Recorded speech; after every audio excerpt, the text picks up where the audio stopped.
Welcome to the Mike Missanelli Show. On the road today, yes, from Rally House in Fairless Hills, my old stomping grounds, Oxford Valley Mall, right down the street. Little Mikey Miss used to hang there, try to, see if there are any young ladies, mall ladies, walking around. Do kids still hang out at the mall? That used to be the thing to do. I don't know, but it used to be a thing. I don't think they hang out at the mall anymore. Anyway, we are right in the middle of Posidelphia because today, as we go on for the week after the Super Bowl victory, we look at little angles, and everybody wants to be positive. So today it's Posidelphia, continued. And here are some of the themes we're going to talk about. But then we have the grand finale where we're actually pulling out a field of is this a field of 32? It is. It is a field of 32 on the great plays of this season. Now, this is going to be fascinating because you got to really think hard. And when we give you these plays, you're going to go, oh, yeah, I remember. And we seeded all these plays. But first, let's talk about a couple of the themes here. Bill Colarulo is here with me. Ray Dunn is back at the studio. One of the things that has been pointed out in a story is kind of comparing the Eagles' performance among the best of all time and thereby asking the question as to whether this is one of the great championship teams, one of the great Super Bowl winners of all time, right? Now, we're also going, okay, the man who built this team that may be one of the best of all time happens to be Howie Roseman. Should Howie Roseman, because of what he did, be rewarded a lifetime contract? You see what I'm doing here? Posidelphia, where we're taking it to the extreme here, Bill, on what Posidelphia could be. Best team of all time, best general manager of all time, lifetime contract for the general manager. See what we're doing, Bill? Are you comfortable with this? I'm very comfortable with it, man. We woke up on Sunday, the morning of the Super Bowl, as a Negadelphia city. And then we went to bed Sunday night, and we woke up Monday morning, and now it's Posidelphia, and I love every second of it. And you talk about Howie Roseman, you talk about this team. We also got the greatest coach in franchise history. We got the greatest quarterback in franchise history. We got the greatest running back in franchise history. And Zach Bowen may be on his way to the greatest linebacker in franchise history. We got maybe the greatest defensive tackle in franchise history. It is Posidelphia Thursday, baby. Yeah, it really is. And so when we talk about this, we're going to add another layer to it because the quarterback now has been established as having the clutch gene. It took one game, really, two games into the playoffs, actually, for us to consider this. Because this is a guy who was doubted all year by everybody, saying, well, if they have to pass the ball, they're not going to win. And as it turned out, the exact opposite was true. So he's had the clutch gene, right? Jalen Hurts. Everybody, he's clutch. He's a winner. Now, there have been times when he hasn't won, to be fair, but most of the reviews are now that he's clutch. He's got the clutch gene. If you were to think of the quarterbacks that had the so-called clutch gene, now I'm not talking about the most talented. I'm talking about the clutch gene. Who's the first quarterback that comes to mind? Tom Brady. All right, Tom Brady, although he lost in a couple of tough spots. So I would actually put him second. Believe it or not, I think he's the best quarterback of all time. But as far as the clutch gene, I would have him second. Well, how many Super Bowls did he go to, though? I mean, you're going to lose a few of those. He did, but he lost. He won 7 There was one guy that didn't lose. Who was that, Montana? Yes. So he was going to be my number 2. The ultimate clutch gene for me is Joe Montana. I'll give you that because he was going to be my number 2. I had Brady Montana, but I'll give you Montana so Brady. Let me ask you this. If you like the all-time great quarterbacks, if you're going to rank them all, Jalen's not there yet, obviously. You think he's on the track for the Hall of Fame. We'll see if that's true or not. But where does he rank in clutch genes after what he did in this Super Bowl run? In terms of relation to other quarterbacks? So in relation, you could go down the list of the great quarterbacks.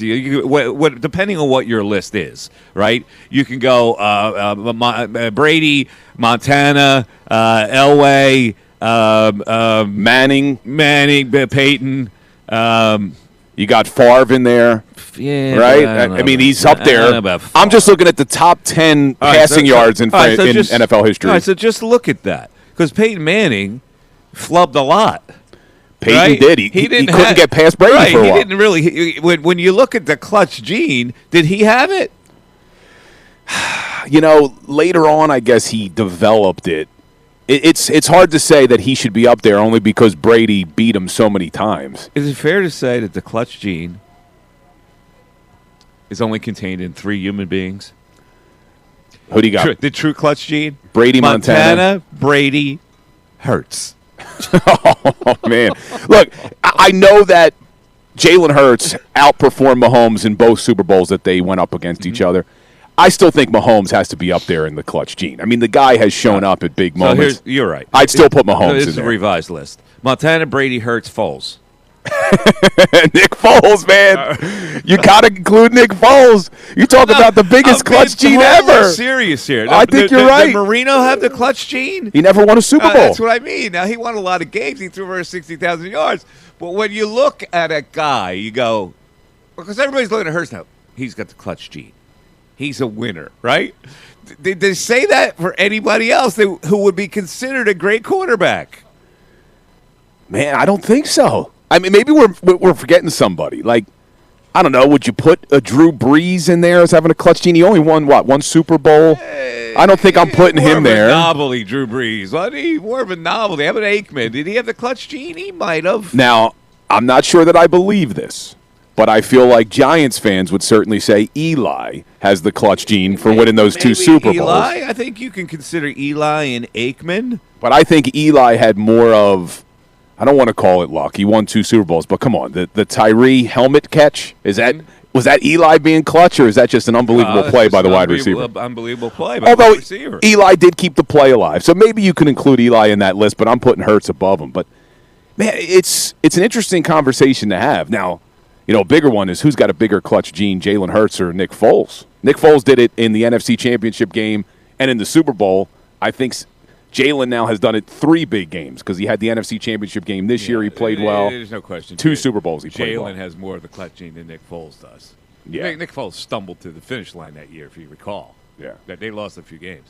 All right, so now something's up with my mic. I'm getting a lot of negative feedback on the YouTube. Please fix Bill's mic. So I'm not sure what's going on with it, but if you guys could take a listen. Okay. All right. So is my mic all right? Yeah, no one's saying any problems with your mic, just problems with my mic. Okay. And a problem with you, Mike, but not your mic. Okay, I got you. All right, so this is what we'll do. We'll take a break. 610-632-0975, and we'll come back. When we come back, we will introduce the clutch plays that are in our field of 32, and it is up to you to select the winners. Now, you know what the number 1 seeds are going to be, probably, or maybe you're dying to find out what our number 1 seeds are. But I think you'll agree with the number 1 seeds as we go 1 through 8 in 4 different regions. So it's a field of 32 today, just to continue the glow of the Super Bowl victory in Posidelphia. One of the best teams of all time, the clutch gene as a top 5 for Jalen Hurts, and lifetime contract for Howie Roseman because of what he did. I'm out on that, by the way. But anyway, we'll discuss it. It is the Mike Missanelli Show. We're live at Rally House in Fairless Hills, PA. Stop by and say hello. We're back after this.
righty, it is 10:13 on the Mike Missanelli Show. We're live from Rally House in Fairless Hills, PA, that Lower Bucks County area near the Oxford Valley Mall.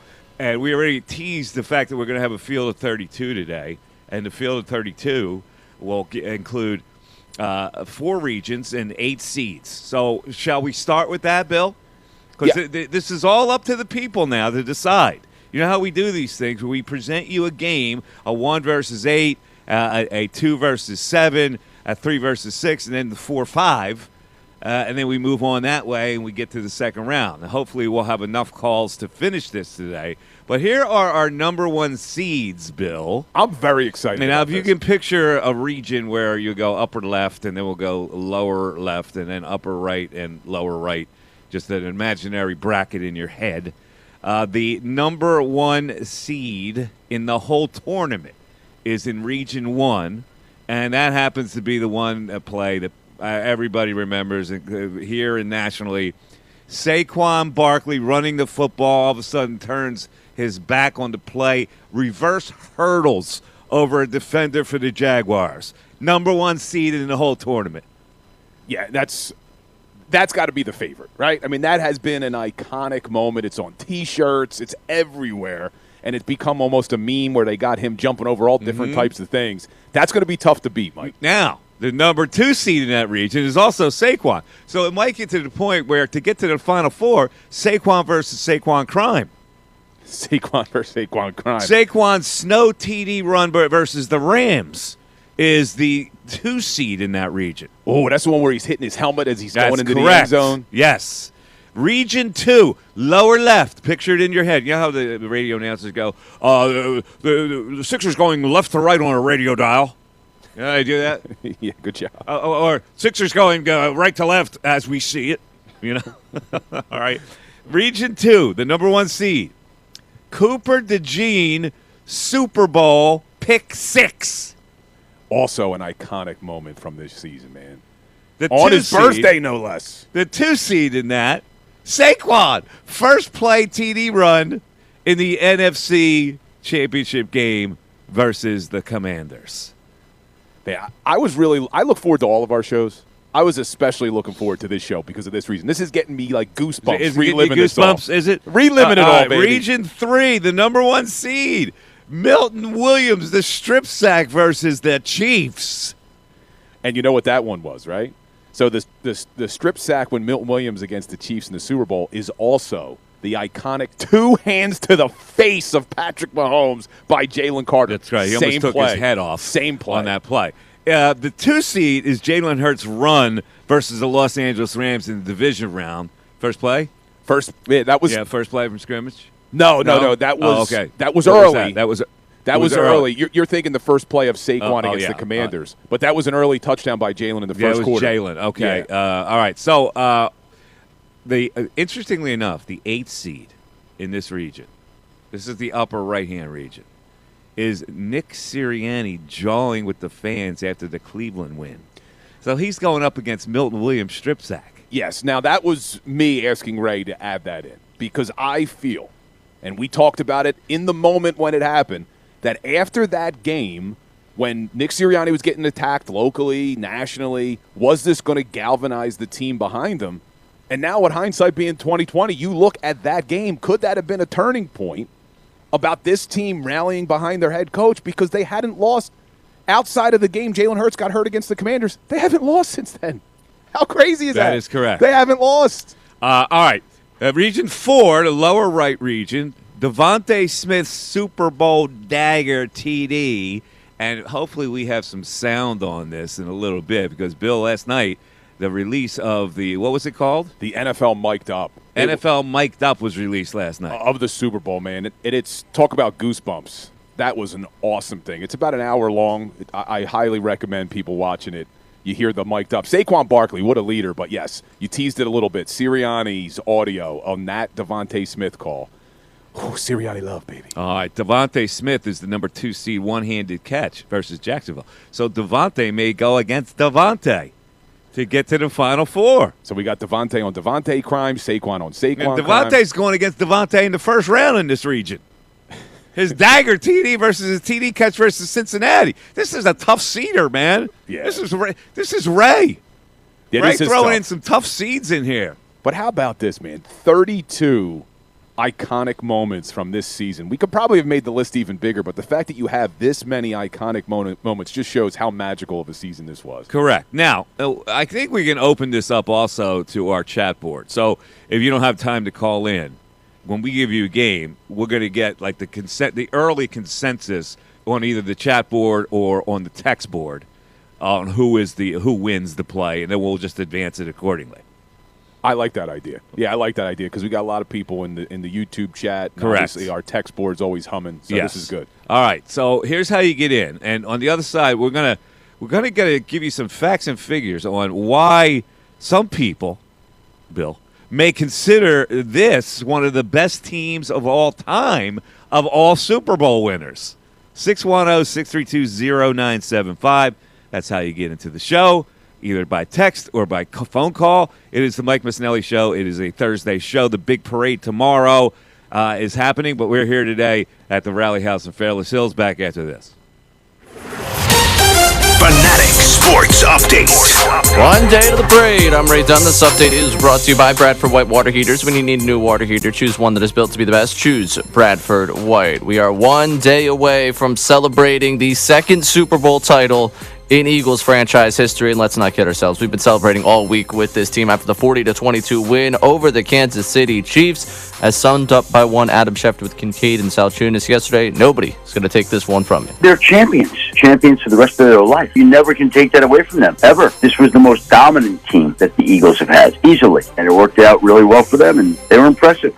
Today, throughout the show, we'll be reliving some of the best moments from all of this season, looking back at the 32 most iconic moments and crowning a champion by the end of the show today. Tomorrow's show will be from the Cambria Hotel, bring you coverage of the Super Bowl parade from 10 to 2 right here on the Mike Missanelli Show. Looking elsewhere in Philadelphia sports, pitchers and catchers reported yesterday for the Phillies to get spring training underway. Very important because looking at the basketball team and the way that they played last night, we're going to need something come this spring. Sixers fall to the Nets 100-96 without Embiid, without Maxey, Paul George, a whopping 2 points. This update's also brought to you by the Truist Championship at Philadelphia Cricket Club. The PGA's Truist Championship will be played at Philadelphia Cricket Club in early May. Watch top tour players and enjoy a variety of fan activities. Tickets on sale at truistchampionship.com. I'm Ray Dunn on the home of the 76ers and the Flyers, 97.5 The Fanatic and 97.5thefanatic.com.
morning, ladies and gentlemen. It is the Mike Missanelli Show, and we are at Rally House in Fairless Hills. I got to tell you, during breaks, you walk around this place, you go, man, I like that.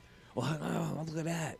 I'm a big hat man, right? Yeah, they got a lot of good ones here. And I like classic logos. You like junked up stuff. You like stuff with a rope in the front. Well, that's the new look, man. That Super Bowl champion hat is fire. Yeah, it's not. But anyway, would it be a violation for me? Because I like this hat a lot. It's a gray hat with a white W with the cherry blossoms. It's the Washington Nationals hat with the cherry blossoms. It's a great hat on the W and then on the side of the hat. Yeah, it's a great hat, but it's a violation since we're in Philadelphia. Is it a violation? It's yeah, not you a can't violation. wear it. Well, it's not a violation until they're a contender. They're an also-ran now. So this is what I'm saying. I got to put this out to a vote. It would be a violation. That's a cool hat. It doesn't matter. They're a division opponent. Big block W with the cherry blossoms. And they became a rival when they won the World Series. But they're not a rival now. They stink. Like I could wear this for 2 years. They're 2 years away from being a contender. All right, listen. I'm going to ask the YouTube chat. I'll ask the text board. Is it a violation for Mikey Miss to wear a Washington Nationals for the hat? next 2 years? No matter how cool the hat is, and it is a cool hat, it's a violation. It is a totally cool hat for the next 2 years. The Phillies are way better than the Nationals. It doesn't even matter that I'm wearing a National hat. The Nationals pale in comparison to what the Phillies are. All right, let me ask you this then. What? Same analogy. Mm-hmm. Giants stink. Cowboys stink. What if they had a really cool hat? Would That's you wear different. that? That's football. Baseball's different. Like the Oakland A's hat. It's a classic hat. That's with fine. The A on it, right? Could I wear that? Of course. Philadelphia Athletics. Oakland A's are in the American League. Even with a connection. I just like the hat. It's not the connection to Philadelphia that does it. Yeah. We just got someone said violation for the Nationals. It's a violation for the Nationals? Yes. And everybody on the YouTube chat it's 100%. Massive violation. Michael, what in God's name are you thinking? I'm thinking it's a cool hat. Look at Allen Iverson. Were you questioning that? You know He's what? wearing cool hats. Here's what they were the opponents of Philadelphia teams. Everything. AI was great. Oh, it's great. It's just a fashion statement. All right, how come Mikey Miscamp had the AI fashion statement? All right, buy the Nationals hat. Wear it to the parade tomorrow. Everybody will be happy for you. No, not on the parade. I'm talking about in general. Like when I go to the grocery store. Stuff like that. You can't do it, man. You can't. It is a great hat. I admit it. The cherry blossoms, it's a cool look. All right, here we go. Bill, I want you to lay out the case for the Eagles, the Super Bowl winning Eagles, being the best Super Bowl team of all time. Well, this is wild, man. When sometimes we try not to go over the top and you try to be objective. But objectively looking, Ray says that's my favorite word, objectively looking at the 2024 Philadelphia Eagles, you could make the case they are the greatest Super Bowl winner of all time for several reasons. Number one, it's the most wins ever by a Super Bowl team. It ties the Patriots, the Bears, and the 49ers, 18 wins. They had the most points ever in the playoffs, ever. They had the most rushing yards in a single season ever. And you look at some of the other things that they did. A plus 68 in terms of point differential in the playoffs. That's the best since 2002. Only the Ravens in 2000 and the Bucs in 2002 had higher. If you just looked at the NFC Championship game and the Super Bowl, they're a plus 50. That's the most since 2000. You look at the opponents they beat on the way here. This wasn't an easy path. They had to beat the Packers. They had to beat the Rams. They had to beat the Commanders. They had to knock off a dynasty of the Chiefs and Patrick Mahomes. Their turnover differential was a plus 12 in the playoffs. That's the best since 2000. They were an absolute dominant team from the bye. So you could go all the way back to September 29th, the last time they lost a game with Jalen Hurts as the quarterback, up until they won the Super Bowl. They were dominant. I think you can make the case objectively, as Ray likes to say, that this is the greatest Super Bowl team ever. And I can't believe I'm saying that. I still can't believe I'm walking around Rally House seeing Super Bowl champion written everywhere. You're seeing the Eagles logo with 2 Lombardi trophies now. It's a beautiful day. It is pretty amazing. Beautiful day. Again, to reiterate, they outscored their opponents by 68 points. They in the playoffs alone. If you look at the championship round, they outscored them by 50. The 4 opponents were ranked top 10 in DVOA. I listen. I am not going to dispute anything today about the Philadelphia Eagles. The only thing, like one of the themes that Howie Roseman should get a lifetime contract. I don't believe that any general manager should get a lifetime contract. That's the only thing that I'm going to disagree with today, as far as positivity, as we reside in Posidelphia. A lifetime contract may be a little over the top, but if there was anyone I would give it to, it's probably Howie. Like, I'm not even giving Nick. As much as I think Sirianni's a great coach, I'm not giving him a lifetime contract. Man, you're too much. But I would maybe give it to Howie. All right. Well, I wouldn't. No general manager deserves it because you could have made the kid. You may have a situation eventually it turns into Daryl Morey. Don't get me started. Please. All it's right? Posidelphia I don't want to today. get started. Did they play last night? I don't know. We're going to ignore it. I would say no. Did a team with Paul George lose to the Nets last night? Podcast Come DNP on, would have been better off Come with a on. DNP last night. Come on, Paul. How about showing up? All right, back to the Eagles. All right, let's get to Jordan in New Jersey. Start things off. Jordan, you're on 97.5 The Fanatic. What's up, buddy? Dog. I'm just outside in near the Chamonix Mall. Saquon's doing this Raising Cane's, collaboration. He's like, Yeah, he's down the street. Yeah, he's at Raising Cane's right now. They got Channel 6 Action News, Fox News, all of these things. So he got his Well, why don't you tell Fox News and all those other things that we're here? Like we're we'll get the truck up and run up the street because we're here. Are you at the Rally House? We're at Rally House right down the street, I Boxer might have Valley to pop Road. in and come say hi to you. I came in here for a chicken sandwich, and unbeknownst to me, here's Saquon Barkley. Look at that. And How is that Raising Cane's, man? There's one near my house. There's a line around the block every time I pass it. Well, if you ever visit in the Chamonix area, this is like the who's who of like a tourist town. You got Panda Express, Chipotle. Not trying to give you guys any ads or anything, that's all right. But, I get it. There's Starbucks, there's all of that here. So I think it fits right in with vacation food. Yeah, I hear you. People go crazy over chicken sandwiches, and they compare them to other chicken sandwiches. Quick question. Yeah. What time should I get to the parade? Honest to goodness. Yeah, you get there very early. I'm having the same problem because I got to take a train in, and I got train problems. So, I'm not trying to tell people my secret parking garage that no one's thinking of, but I'm thinking that's the way to do it. Get in the parking garage and take the subway. The subways are going to be mobbed. I was going to take a nice walk and stroll. I'm a 6'5", 300-pound gentleman. I'm not worried about people bumping into No. me. Take the stroll. I'm talking about getting there as quickly as you can. The subway All right, man. But it's going to be crazy. Listen, I love y'all's show. Keep doing what you're doing. All right, hey, man. Bill, Listen, as long as I have you on board. Bill, I got a double X shirt for you whenever you're ready.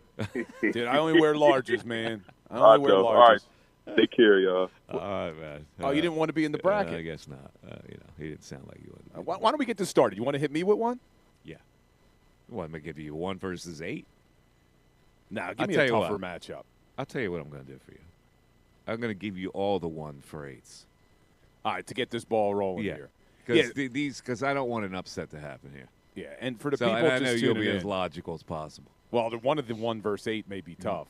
But yeah, the people tuning in, we are doing a tournament-style bracket of 32 memorable moments from the 2024 Eagles season to try to find which one's the best. I am excited to see what it is. I got an idea in my mind of what's going to win, and I'm curious if that's going to turn out correct. Yeah, well, the number 1 seed in the tournament, is if you listened to the early part of the show, was the Saquon reverse hurdle play versus the Jaguars.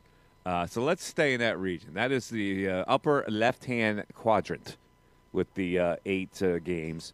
So let's go 1 versus 8, and then we'll go all the way down, Bill, for you, the 1 versus 8. Saquon reverse hurdle versus the Jags versus God. I think this was a joke. Tanner McKee, first career touchdown. Yeah, Ray put this list together. That's a good one, Ray. But, Ray, for people out there, can you play us the reverse hurdle so we can relive that moment? Hurts has time. Now locates Barkley out of the backfield. Barkley slips 2 tackles and picks up the first down. Jumping up in the air to the 30. A gain of 14 for Barkley with some nifty moves along the way. Oh, there you go. The pop from the crowd is the best. You just hear, oh, from Yeah. the entire Yeah, that's entire stadium. That's really cool. Do we have Tanner McKee's first career touchdown? Third and 8. Looks like going to put it on McKee. Calcaterra's in the backfield with it. McKee floating for the end zone. He's got an NFL touchdown to A.J. Brown. Yo, Mike, man. Tanner McKee, I'm telling you, could be a starter in this league. Listen. He, at the very least, should be the backup. Well, that's where I was going to go. I don't know if he could be a starter, but I think stop. Listen to me. The Eagles have Kenny Pickett and Tanner McKee. You don't need both of them. Well, you're going to trade. Listen. I would trade Pickett and keep McKee. I think they will explore a trade for Pickett, who could be somebody's, some veteran backup guy. Correct. Yeah, but come on, Tanner McKee now. All right, well, the winner. Take him. This is an anticlimactic. The Saquon reverse hurdle advances to the next round. Yes, and we're going to give you all the number 1 seeds after this. The Mike Missanelli Show continues. The Philadelphia 76.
Mike Missanelli Show live from Rally House in Fairless Hills on a Thursday. Tomorrow, the big parade. Bill, how are you getting there? So I'm coming from Jersey, so I got to take the Paco speed line. And you're guaranteed that you can get on one of those. Well, let me give everyone who's coming from Jersey the little PSA here. They only have certain stations open, so you could take it from Woodcrest, Lindenwold, I believe Ashland as well. All the other ones are going to be closed. It's only going the 9th, 10th, and Locust, which is not that bad. You could walk right to Broad from there. But I went yesterday to get my tickets. Got my tickets. That's going to speed up the trip. They had a woman there as soon as you walk in saying, hey, you buying your tickets for Friday? I said, yes. She helped me. I asked her, how crazy is it going to be? She goes, as crazy as you can imagine, it's going to be 10 times worse. So get down there early. I'm thinking 7 a.m. I'm going to try to get on the train to head into the city. Yeah. Because we got to be on the air at 10. Here's my situation. I'm going to take a shot at SEPTA here. See, I take a train line that's called the R5. The R5 starts in Thorndale and Paoli, like way at the down like Chester County, and then it comes through the main line. Is it going to be all closed? So wait a minute. So I go in and get a ticket today, and I buy the 1-day pass ticket, and she goes, this is not the train's not stopping at this station. I go, what do you mean? She goes, it's only one. You have to pick it up at Bryn Mawr. Now, so in other words, the people who load up on it, where at its origin, now punishes the people that are closer to Philadelphia, and so the Bryn Mawr train, I have to drive 4 stops from where I am down the way to pick up a train, and then it doesn't stop at all, and it goes into the city. But even when I get on the train at that, I'm not going to be able to get on the train. I don't know what to do. Well, I think the reason they're doing this is because, like, same thing with Paco from Jersey, they're limiting the stations because they want to run more trains. So Paco is going to be running trains every 5 minutes. Well, how about if you run a train that stops locally? Like, why does my stop have to be punished? Because they want to be able to speed up the trip. They're eliminating stops. Well, then do a couple express trains and then do something that stops. If they're going to add more trains, I'm sure they thought this through. This has to be the best. This has to be. Oh, the really? Best thing. So Mikey Miss gets punished because this is the best? People are calling you Mikey Miser on the chat. Old man yells at clouds. Old man yells at clouds. I'm trying to get to the freaking parade. We got to do a show. We do have to do a show, and we're going to have a great show tomorrow because where we are at the Cambria Hotel overlooking Broad Street, during our broadcast, the parade will be coming right by, so you're going to be able to hear the noise. And we're going to have Ray Dunn as our man on the street. So he's going to go down to the parade because we'll be on the 2nd floor. And he's going to be checking in from down there. That's going to be a lot of fun. All right, but Bill, you're not getting my point here. Well, I'm trying not to bring people down with No, I'm not trying with to you having to drive an extra 10 minutes. Because there are people that are in the same boat as me here, right? How long of a drive? This is not like just for me. How long of a drive? A drive? Yeah, when you drive there's from the 4 stops, when you go to the next station that you have to go to, how out of the way is that for you? 20 minutes. Oh, my God. How dare they? That's not the point. How dare my they, point Mike? is this. Here's why my message is SEPTA. All right, I get it. You're gonna roll all the way from Paoli Thorndale, and you have to pick it up at Bryn Mawr, and then you roll right in. Okay, I get that. How about another train that starts there but doesn't stop at Bryn Mawr? It stops instead a couple stops down the way. Like, what's wrong with that one? Maybe someone from SEPTA can check in and tell us why they're doing what they did. If you're going to add more trains, okay, this one, the origin, you can only pick it up at Bryn Mawr. But there's another train that's going to start, like, down the way and then come closer to the city. That's where the stop is going to be. See, I'm surprised that SEPTA didn't offer a charter train just for you from your station right directly into where we need to go. That would have been the way to go. See, now you're mocking me. Mr. Gambini, are you mocking me? 2 Utes. All right, let's continue with this bracket. Region number 2. So we got the number 1 seed, Saquon Hurdle, already won. And you've selected Saquon Hurdle. They're in the second round. Now we're going to give people the games so you can go on the chat board and decide as well. But the Region 2 number 1 seed, we're going to have Bill do number 1 seeds versus number 8s. Cooper DeJean, Super Bowl pick 6 versus the Inner Excellence sighting. Oh, God. With A.J. Brown, the book on his lap. I'm so over the inner excellence, but Ray, I'm never going to get over that Cooper DeJean pick six. Let's hear it. All right. 3rd and 16. Mahomes rolling out. Looking. Firing. Intercepted. Picked up by Cooper DeJean. Gets a block. DeJean is in. Touchdown. Good call. That's a good call by KB. Oh, that was incredible. Really good call. All right. Do we have any sound about the inner excellence sighting? I figured you guys weren't even going to dignify this as a matchup, so I just didn't waste my time. He's reading the book on the sidelines. I'm over it. Well, I watched that mic'd up last night, I was telling you. And he read it on the sidelines, and then Sirianni goes over to him and whispers to him, read me a passage. Or I need a passage or something like that. Yeah. Yeah, Cooper DeJean's pick six takes the cake, Ray. All right, next one. Region 3, number 1 seed is Milton Williams strip sack versus the Chiefs. Number 8. Well, let's hear the strip sack, first of all. So here's Mahomes. What's he got left? Pressure again. Decked. Ball is out. And the Eagles have it. Milton Williams with a strip sack. Philadelphia takes over. Another good call by KB. Yeah, he did. Now let's move on to number 8. Do we have any? I don't think we have audio. No, the audio is going to be you trying to give any reason why this should beat that strip sack. Nick Sirianni jolly with the fans after the Cleveland win is the 8th seed. Bill, who you got? All right, well, since I'm the one making the decision, let me just make a case for number 8. That was, in my opinion, the real turning point. I know we cite to the bye week as being the turning point, but the first game after the bye was that Cleveland Browns game. They barely beat him. Sirianni jaws at the crowd. He brings his kids to the press conference. He gets called the clown nationally. The team galvanized behind him, man, and they went on an unbelievable run. As much as I'd love to give it to that, because that was a big moment. Most ridiculous rationale I've just heard. But that Milton Williams strip sack is also when Jalen Carter gave the two-hander to Mahomes' face that you're seeing everywhere. It's got to be the Milton Williams strip sack in the Super Bowl. Ray, did that him jawing with the fans galvanize anything? I would say no. Come on, man. How can you deny that? Let's move on to Region 4, and then we'll give some games that the people can decide. Region 4, number 1 seed. Devontae Smith, Super Bowl, dagger, touchdown. Here it is. Now the Eagles get it back. We're going to run some clock, or maybe throw the dagger. Hurts going deep for it all. Devontae Smith. He has got it. Touchdown. Wow. Forget run the clock. That's the dagger. I like Brady's wow in the background. Oh, that was such a great wow. play. That was such a great All right, play, man. Devontae Smith's TD catch versus Cincinnati, though. It's a contender. That was a one-hander. Can we hear that one? Fake it to Barkley.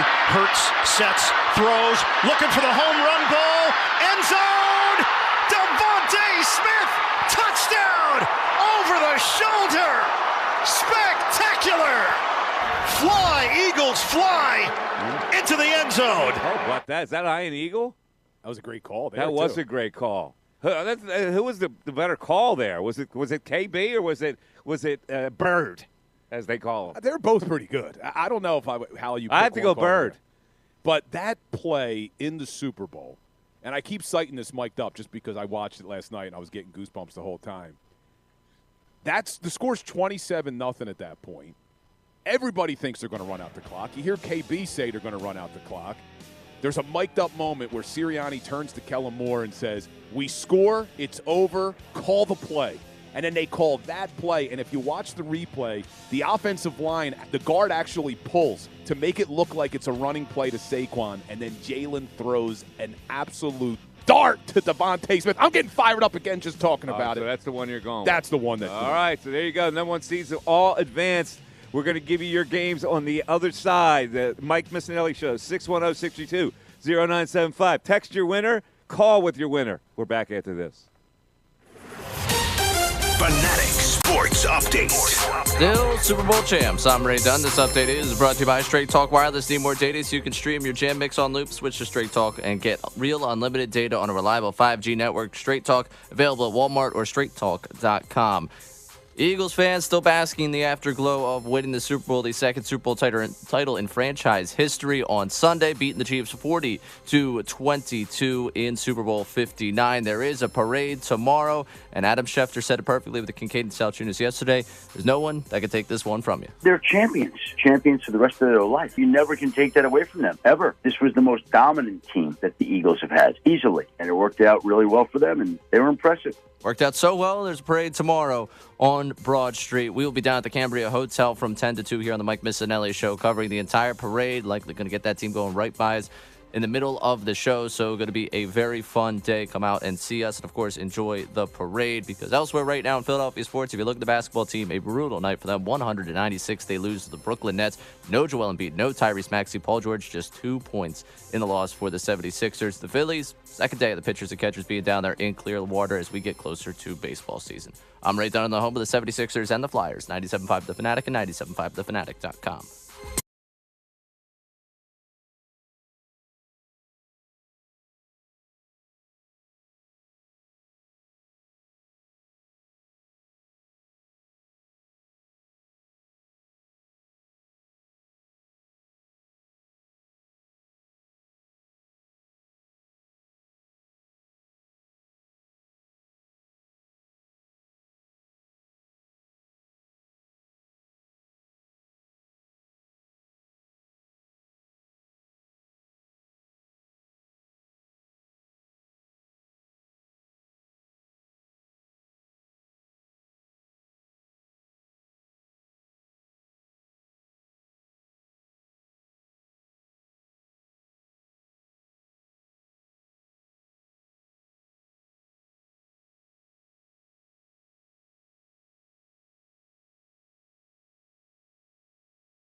Mike Missanelli Show live at Rally House in Fairless Hills, and it is, of course, 10:57. All right, here's the next few games I want to give people. We're going to give you now the second seed. So on the text board, on the chat, we're going to kind of take a consensus and get the winner. So we'll give you 4 games right now. I need you to put them in your head and come up with a quick decision. I need a quick decision. That's the Hall & Oates. Hall & Oates, Philly's own. Yeah. The 2 seed in Region 1, Saquon Snow TD run versus the Rams versus the 7 seed, Hurts' 4th down TD pass to A.J. Brown versus the New York Giants. That Snow one's all right, iconic. that's Region 1. That's the 2-7 matchup in Region 1. In Region 2, Saquon Barkley, first play TD run in the NFC Championship game versus the 7 seed, A.J. Brown TD versus the Steelers. Region 3, the 2 seed was Jalen Hurts run versus the Los Angeles Rams in the division round versus Xavier Leggett's drop. Do you remember that one? Which against the Panthers? Which may have won a game. And who knows? Does that put a bad mojo going down the season? I don't know. And Region 4, the 2 seed Devontae Smith's one-handed catch versus Jacksonville versus the 7 seed A.J. Brown's go-ahead TD catch in Brazil. My God, that's so long ago I can't even remember what that play was. But let's do some sound here. So we'll go now. The 2 seed in Region 1, Saquon Snow TD run versus the Rams. At 118 yards and adding to it. There goes Barkley into the clear through the snow all the way home. He's hit another home run against the Rams. And this one might send him to the championship game. 78 yards. Deja vu all over again. With the call on that, with Chris Collinsworth in the background. With a little Yogi Berra reference. And now here's the Hurts 4th down TD pass to A.J. Brown versus the Giants. They need 3, so that's Brown in motion, top of your screen on 4th down. Hurts for A.J. Brown. He's got it! He's in! All the way for an Eagle touchdown on a 4th down play. All righty, there you go. So those are the 2 you have to decide. Now let's go to Region 2. Saquon Barkley's first play TD run in the NFC Championship game. Here's Barkley, a little shovel, looking for an edge, gets it. Saquon Barkley, first down. Barkley, oh! Saquon, touchdown.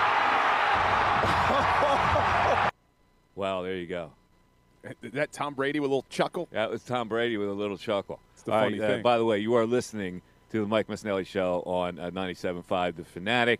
That's WPEN and WPEN HD1, Burlington, Philadelphia, Beasley Media Group station, broadcasting live from the Comcast Business Studios, powering possibilities. But today we are, of course, broadcasting live from the Rally House in Fairless Hills. If you're in the neighborhood, stop on by. All right, so now we have A.J. Brown's TD versus the Steelers in Region 2. So it would be Saquon's first play TD run in the NFC Championship game versus A.J. Brown's TD versus the Steelers. Here it is. Second and goal. Hurts firing long. Caught! Who else? A.J. Brown. Touchdown. A meek call there. All right, Region 3, 2 seed. Jalen Hurts run versus the Rams in the division round. Hurts this time pulls it and keeps it and takes off for the first down. Through a tackle and Hurts on the run. He might go. Jalen Hurts. Touchdown, Philadelphia. 44 for the opening score. All right, there you go. And this was a monster drop when it looked like it could be an upset in the house here. Xavier Leggett, and here's what happened on this play. Another blitz from Philadelphia. Young leaves it for Leggett, who lunges out and tumbles down. It's ruled incomplete by the near side official. And it is an incomplete pass. Oh, man, that was so key. That was an incomplete pass. Yeah, they would have lost that game. And finally, Region 4, number 2 seed was Devontae Smith, the one-handed snare versus Jacksonville. 3rd and 22. Hurts looking end zone for Smith, and makes the adjustment. Did he get the feet in? Touchdown! What a catch! All right, there you go. And this faces off against the 7th seed in this region, A.J. Brown, the go-ahead touchdown catch in Brazil. 2nd down and 7. Hurts with time. Lofts it over the top. Brown's got it. Here goes A.J. Brown. Blinding speed. Brown. Touchdown. 67 yards. First touchdown of the year for A.J. Brown, his 43rd of his career.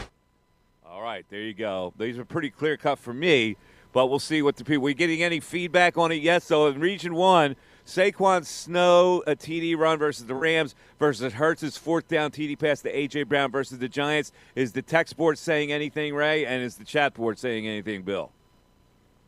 Raymond? We got Mike from Turnsville. Sorry, I'm trying to play both things happen at once here. Saquon TD might win the whole thing, that Snow run against the Rams. So I think that's a pretty solid argument for the Saquon Snow TD. Yeah, we got a couple texts now fired in, Saquon Snow TD. Okay, so Saquon Snow TD advances. Let's move on now to the 2nd region. Saquon again. It's amazing how many plays he's got in this field of 32. Saquon's first play TD run in the NFC championship game versus the A.J. Brown TD versus the Steelers. I think that's one's pretty clear-cut as well. What are people saying about that? Anything? Guess not. I'm seeing on the All chat right, board. Bill, See, the thing is what we're getting on the YouTube chat right now, because we gave them rapid fire. Yeah. Is they're just reliving all the joy of all these clips, like saying these clips all right, well, are you fire. can get but you can get the winner via the joy. Yeah.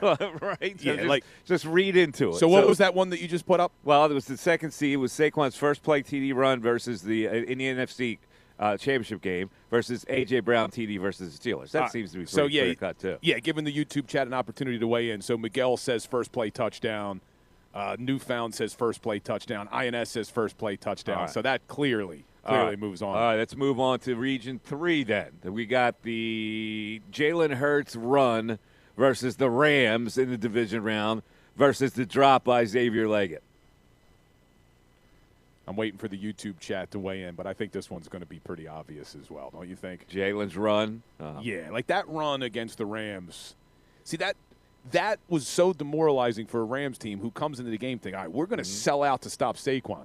And then Jalen's like, all right, you want to stop Saquon? Boom, pulls it, takes it, 44 yards for a touchdown? All right, so you want to choose that one? Yeah, let's make it easy. easy. The Leggett drop was key, though, because you never know if they lose that game, what's going to happen. But I want our listeners to understand what we're doing here. If you call in, we'll give you the game. Yeah, we'll give you a game. We're going to give you the sound, and then you get to pick which one goes to the next round. And we're also discussing, is this the best Super Bowl team that we've seen ever? Exactly. Potentially? So if you call in with a thought, we'll give you we'll give you a play. We'll give you a game. That's the way it usually works. Yeah, but we did this just kind of sitting back and listening to the clips here. Yeah, I think they're just enjoying it. All right, but anyway, I want you to pick that Region 3. Hurts run versus the Rams versus the drop. Are you going with the Hurts run? Of course. Okay. Yeah, definitely. So the 1 and 2 seeds have survived so far. Region 4 now. Is there an upset in the making? Devontae one-handed catch versus the Jacksonville versus A.J. Brown's go-ahead TD catch in Brazil. You know what? I think we may have an upset on our hands here. And let me explain why. The way the season started, with all of the drama in the offseason about whether they should have brought Sirianni back and all that controversy, they went into the bye at 2-2 because they went down to Brazil and they won against the Packers. You think things maybe would have been different if it was 1-3? You lose to the Packers, and now you come back, you lose to the Falcons, and they would have been 0-2 to start the season potentially. I'm going with the upset. Upset. As great as that Devontae Smith catch was, I'm going A.J. Brown's go-ahead touchdown catch all the way back in September in Sao Paulo, Brazil. Oh, A.J. Brown, the 7th seed, has survived in Region 4, the go-ahead TD in Brazil. All right. So there we go. So now you got the idea of what we're doing here. If you call in with any thought, including we gave you 3 interesting topics. The clutch gene. Would Jalen Hurts be considered top 5 all-time with the clutch gene? And if not, give me the quarterbacks that had the clutch gene more than he does. Could this be the best team of all time that has won a Super Bowl? And would you give a lifetime contract to Howie Roseman? A lot on the table today. And also, did Paul George play in an NBA game last night? Would be a question I would ask. Because I saw a ghost. I'm eliminating that. 610-632-0975. It was a ghost. The Mike Missanelli Show continues. We are live right here at Rally House in Fairless Hills. ESPN's Tim McManus on the best show.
All right, it is the Mike Missanelli Show in Posidelphia, except Listen, I'm sorry. I can't get it out of my system, what I watched last night. There's one thing that really bugs me about sports in general, but especially when it happens to Philadelphia teams, is that guys that go through the motions. Yeah, who was going through the motions last night? Well, you know who was going through the motions. The guy who's making, well, how much money is he making? Is he making $60 million? He's on a max deal, right? We're talking about Paul George. No pride at all. No pride. I don't understand how, and this is a problem with the NBA in general. When you got guys making that kind of money, they feel absolutely no responsibility to play in a regular season game. None at all. They are willing to sit out games. They are willing to go through the motions. And this guy has gone through the motions the entire year. And people say, well, he's hurt. He's hurt. He's got a pinky that's hurt. That's what his injury is. Hurt. He's making $60 million a year. He doesn't want to play here on the East Coast. Really? He's making $60 million to do his job. And until they do something about the salaries in this league, and they're never going to be able – now it's a runaway train. Now you're going to get a collective bargaining. What are you going to do? You're going to have to shut down the game to reduce these max contracts in the league. And for those who didn't watch what Mike's talking about, Paul George played 36 and a half minutes last night. He went 1 for 7 from the field, 0 for 5 from beyond the arc. He had 2 points, only 6 rebounds. He was actually somehow a positive 8 on the night. He wasn't even engaged in the game, which is my problem. At least try to be engaged in the game. Do you have any personal responsibility at all? Well, you look. And I got a news for you. I saw something last night that I don't know if anybody picked up on it. He comes out of the game, and you know how you dap up everybody come in? Yeah. Maxey gave him a fish dap. You think Maxey gave him a fish dap. Like, dude, like Maxey's perturbed.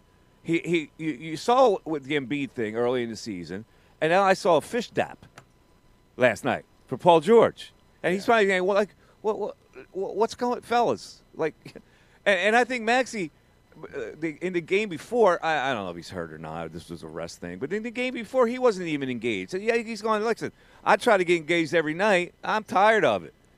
And Paul George's contract was for 4 years, $211.6 million. The fourth year is a player option. This is a bad contract, man. If this is how things are going to look, maybe he could still turn it on. And folks, listen to me. I'm a sports talk host, right? But I guarantee you that before I gave him a contract like that, I would have known whether this guy was going to be a good player at his age. You just can't give a 4-year contract to a guy you don't even know is engaged to play anymore. Listen, I am not a Daryl Morey defender here. But at the time, I thought Paul George was the best. Why? Because what was the better option? Well, you got to build your team with young energy, Bill. Where does it ever happen? But tell me a situation where older guys are gonna play to that level. There's one time, Boston. Those guys were killers. They were. All 3 of them were killers. So you could take a chance. Has Paul George proven to be a killer over the last 5 years of his career? Yeah, he had an okay year last year. Was he a killer like he used to be? He's never won a title. Okay, he used to be a killer. So we're talking about the clutch gene, and everybody you mentioned won Super Bowls when you're talking about Paul George. Yeah, maybe there's a reason he's never won a title. It's bad enough that Sixer fans have had to put up with going to games with stars not playing, and they get a feeble product, and now you get this. They play the Nets. The Nets stink. You can go to the YMCA and get a competitive team against that team. The Raptors stink, too. And I got news for you. The Pistons. The Nets now are tied with the Sixers. They have the same record. Or did they move ahead of them? They may have moved ahead of them. Same record. It's the same record. But here could be a reason why maybe Paul George is not that motivated. You know what his career earnings are right now? And I don't even think the full contract is included in there yet because he hasn't played the next 3 years. He's made $355 million in his career, and that's not including endorsements. That's not including podcast DMP. Listen, I know we're all in love with the Eagles right now. I get it. I just can't stand when something like this happens. And It's because I really am engaged with the Sixers and always been my whole life. And we do the broadcast game. And I want to feel a source of pride when I talk about the Sixers. And it has been a disaster. And it's fraudulent to the fans who support this team that they should be able to they have to put up with this. Well, at least Quentin Grimes dropped 30 last night. Oh, who cares? Oubre had 30. Yeah, Oubre and Quentin Grimes scored 30. Somebody had to score last night, didn't they? Yeah, it's tough to watch. But I'm just saying, when they signed George, I was excited. I celebrated it. I thought it was the right move. I know you want young talent, but when you have Joel Embiid, who's now probably on the other side of the hill when it comes to his career, I thought you had to bring in known stars to put around him. And I don't know if we have time to bring in young guys that need to develop. You just don't. Well, can't you find young guys who contribute? Like, Well, what is it? Like a young guy has to be what? Some kind of a puppy? I look around the league. These young guys are contributing all over the place. And that's the thing is, look, I'm not the president of basketball operations. It's not my job to know that Paul George may be washed. That's up to Daryl Morey before he gives that contract. So it's frustrating. It is. But you're right. It's Posidelphia Day. We're reliving the Eagles season. There'll be plenty of time, I'm sure, over the next couple of months for us to I feel sorry for. Be miserable. I feel sorry for Kate Scott and Ala Abdelnaby. Because they got to do these games. And I just know that Ala Abdelnaby and even Kate, who's been in sports for a really long time, are looking at this going, what the hell? And they've got to gloss over it for an entire game. An entire game. And our friend Amy Fadul does every post-game show, too. Exactly. And Amy. Not easy. And Mark Jackson. And they got to say nice things somewhere out of the blue. Yeah, not easy. Which is why I'm not on any of those shows. You'd probably last a couple games. Good Lord. All right, 610-622-0975. Where are we in this tournament? Oh, okay. So we got to get to the third tier. Yeah, I think a lot of people are having fun listening to these plays and reliving. Yeah, all right, we're going to take a break. We'll come back with the 3 seed versus the 6 seed. And again, if you guys need to pick these games, or Bill's going to pick it. And I don't know if I trust Bill. I got to be honest with you. Hey, I just ruled against Sirianni. 632-0975. Mike Missanelli Show continues. Fanatic Sports Update. One day from the parade. I'm Ray Dunn. This update is brought to you by Groundworks, your expert for basement waterproofing and foundation repair since 1997. Book your free inspection at groundworks.com. We are just one day from the second Super Bowl parade in Philadelphia history. The Eagles, of course, with the 40-22 victory over the Chiefs on Sunday. A dominant performance, bringing home the second Lombardi Trophy in team history. And it's best summarized by Adam Schefter on Kincade and Salciunas yesterday morning. This is something they can't take from me. They're champions for the rest of their life. You never can take that away from them, ever. This was the most dominant team that the Eagles have had, easily. And it worked out really well for them, and they were impressive. Works out to where we're broadcasting from a parade tomorrow. Cambria Hotel along the parade route.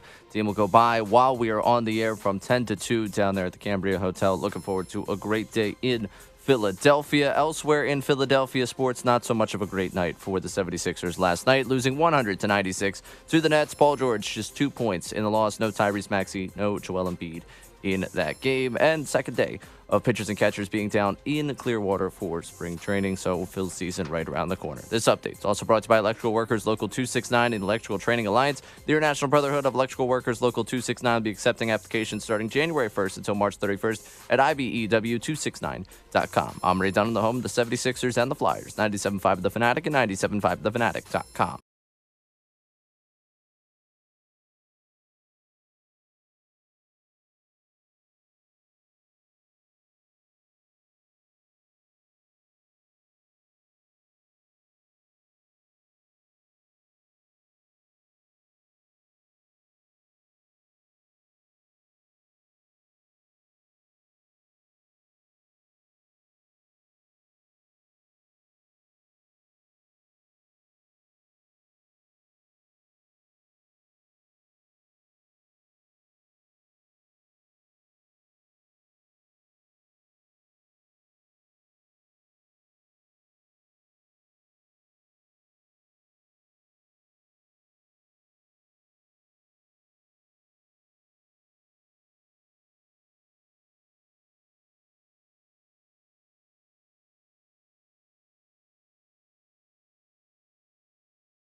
righty. It is the Mike Missanelli Show, and we are live at Rally House in beautiful Fairless Hills. Yeah, man. Beautiful Fairless Hills. And we have the best listeners, man. We got people dropping us off coffee. Someone brought me fruit. We had someone bring an Inquirer for Ray that had the champs on. Yeah, it. Ray, you got your headline. You got your Philadelphia Inquirer. Very much appreciated. Yeah, and this place is popping. Care of you, Ray. They got so much Super Bowl merchandise in here, and this place is unbelievable. popping. First of all, there's this photo, that framed photo of the celebration on the field after they win it. It's a quick turnaround. That's unbelievable. That is a great item, man. It is a great item. Look at these man cave. You have a man cave? Yeah, now that I'm thinking about it, I mean, I have my basement, but I don't really call it my man cave. It's more for where my kids go crazy, but that's where my big screen is. What are you talking about, that Penn State man cave sign? Well, I'm talking about all of them. Philadelphia Flyers, you got Sixers man cave. You want that one right now. That's reduced for quick sale. But you got the Eagles man cave thing. Look, Phillies man cave. Even the Fighting Irish man cool. cave. Very cool. Yeah, stuff. there's a lot. This store is awesome. Manufacturers around the country that manufacture all this stuff, man, they have had to turn this stuff around quickly.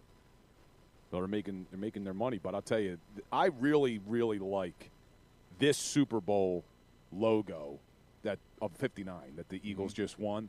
So all the merchandise that has the Super Bowl 59 logo on it, I think is just fire. I'm gonna get some stuff after the show's over. All right. Let's continue with our bracket here. In case you just tuned in, we're doing a field of 32. You're familiar with that with the ones that I've done over the years, field of 64. And this one we seeded, or Ray did, and Bill. I left it to those guys because they have better memories than I do at this stage of my life. But we seeded it from 1 to 32. It means we have 4 regions, and 1 versus 8, 4 versus 5, 3 versus 6, 2 versus 7. That's the way it rolls in the bracket, right? So far, the top 2 seeds have moved on, except for Region 4, where there was an upset in Region 4, where A.J. Brown's go-ahead touchdown, the 7th seed in Brazil, defeated Devontae Smith's one-handed catch versus Jacksonville. So if you don't agree with that, you got to get on the line. Yeah, a lot of people in the YouTube chat did agree with me making that decision because that was the upset. Because, like I said, the way the season started, if they lose in Brazil – who knows what happens before the bye if things started to go south? So that was a big turning point, just coming out in Brazil and beating a good team in a weird location for them, which was supposed to be a home game. All right, well, let's roll with a couple more here, Ray. Let's go with the 3 versus 6 seeds. So in Region 1, the 3 seed, Nakobe Dean, the forgotten man. That's a shame what happened to him. Nakobe Dean, game-winning interception versus the Jaguars. Lawrence has time, looking for Johnson, and it's picked off! Nakobe Dean! The third-year linebacker out of Georgia with his first interception. All right, there you go. So he was the 6, right? No, yeah, that was Ray updated this bracket. Oh, okay. I think you're in the email from this morning. Oh, am I in the wrong bracket? He updated it. Okay, hold on a second. Let me get to the right bracket. This was the update right here. There's the updated bracket. Okay, that was all right. So let's do it over again then. So that was where was I in Region 2 there? Where was I? I lost my train. Region 1. Oh, we're in Region 3 1. versus 6. Right, so it was so am I doing 4 versus 5 here? I'm all confused. You have the 3 versus 6. Nakobe Dean was the 6 there, and the 3. Okay, I got it. All right, so it's 3. Saquon Barkley was the 3 seed. You just heard the 6 seed, Nakobe Dean. So Saquon Barkley, 62-yard TD run versus the Rams in the division round. 3rd and 4. They'll run out of it. Big opening, Barkley. There he goes. Barkley going to ring the bell again. Touchdown, Philadelphia. It's another home run from Barkley, 62 yards. All right, do we have any immediate feedback on the chat board, Bill? On that, hold on. On that. You got to give people a second here. Well, I'm just saying, the chat board is so active and current.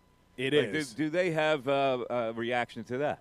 So we're going with either Saquon's 68-yard touchdown against the Rams or the Nakobe Dean interception that sealed the victory against the Jags. Now let me go back in time here so you remember. Okay. The Eagles almost blew that game against the Jags because of some questionable decisions potentially by Nick Sirianni. The Kobe Dean bails him out with that pick six, or not the pick six, that interception in the red zone. You remember Trevor Lawrence and the Jags, they're driving. They score. That game's over. They probably win that football game. But even still, I think you got to go with Saquon's 68-yard run. No one's weighing in on the YouTube chat. All right, here we go. Dawood says Saquon. So we'll give it to Dawood. He picks the Saquon 68-yard run over to Kobe Dean's interception, which was a great play. Great play. And then Brandon saying Saquon as well. So we'll give it to Saquon. All right. He moves on to the next round. In Region 1, Saquon, the 3 seed. So it's all Saquon so far in Region 1. The 3 seed, Saquon, 62-yard TD run. So let's go now to Region 2. But before we get to Region 2, we're talking about great memorabilia. Yeah. And our man Bob Eibach is on the line again because apparently this commemorative football, is going crazy. And here he is. He joins us again, Bob Eiko of Nyko Sports. Bob, what's going on with the football here? Tell us about it. I'll tell you, use football terms, we're in the red zone. We're down to less than 1,000 of these left of the 5,000 of the official Super Bowl footballs that we started out with to raise a lot of monies for the Eagles Autism Foundation, Mike. And I appreciate all the hospitality your great show at the Fanatic has given us. And we're closing in on a sellout, which is what we did when the Eagles won the other Super Bowl back about 5 years ago. And for the folks who haven't heard about this, you're going to want to go ahead and get a piece of paper out, maybe your whatever you write down the information with, because I'll be giving out a phone number and a website how you can still participate in this historic piece of sports memorabilia. Only 5,000 of these full-sized, officially licensed Super Bowl footballs to salute the Eagles and their historic win, that 40-22 win over Kansas City down in New Orleans, are available. Part of the proceeds will go to the Eagles Autism Foundation. These are priced at $129.95.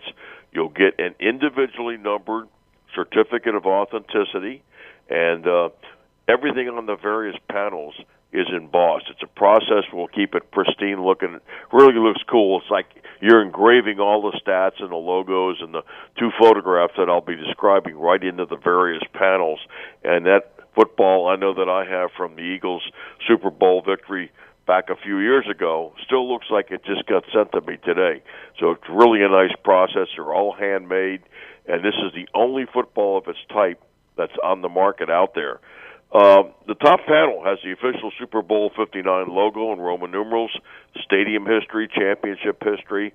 We've got the panel right below lays out the entire season in 2024 for the Eagles with the opponents, scores, dates, playoff games. So you'll have every one of the games and the standings and the stats that are there for those games. And then the last panel's cool because it has an action image shot of Jalen Hurts and his stats. Of course, he was the MVP. It'll have that right there. And then we have another action image of Barkley and his stats. And those two guys, I mean, it was an inseparable combination of the two of them. I was telling somebody before I called you guys, I covered NFL football for many years in the 1970s and even before. And when I watch Barkley run, he reminds me so much of the great Walter Payton or Gale Sayers and Jimmy Brown. What a combination. So here's how you can get that football. And again, only 5,000 ever made, $129.95, and we have less than 1,000 of these left. The toll-free number is 800-345-2868. That's 800-345-2868, or just go to the website, NycoSports.com. It's spelled N-I-K-C-O Sports.com, NIKCOSports.com, or 800-345-2868. And, Mike, in closing, when you go to the website, we've got a way that you can download the picture of the football instantly on a gift flyer. So if you're looking at a late gift for maybe a Valentine's Day or some other upcoming anniversaries in early March, you can have that, give it to somebody, let them know that this will be sent to them in 6 to 8 weeks. It is a beautiful item. I guarantee it. When you have it and you put it up on the shelf in your office or home, people will walk in and say, wow, where did you get that football? It's really terrific. All right, Bob, thank you so much. We appreciate it. It sounds like a great item to have to commemorate this Super Bowl, like all the stuff that we have here at Rally House. So thank you, and good luck. Listen, thank you so much, Mike. Enjoy the parade tomorrow. All righty, sounds good. There he is, Bob Ibach of Nyco Sports. That football is really a quality item, man. It is cool looking, man. It is cool with Jalen on one side, Saquon on the other, all the different things.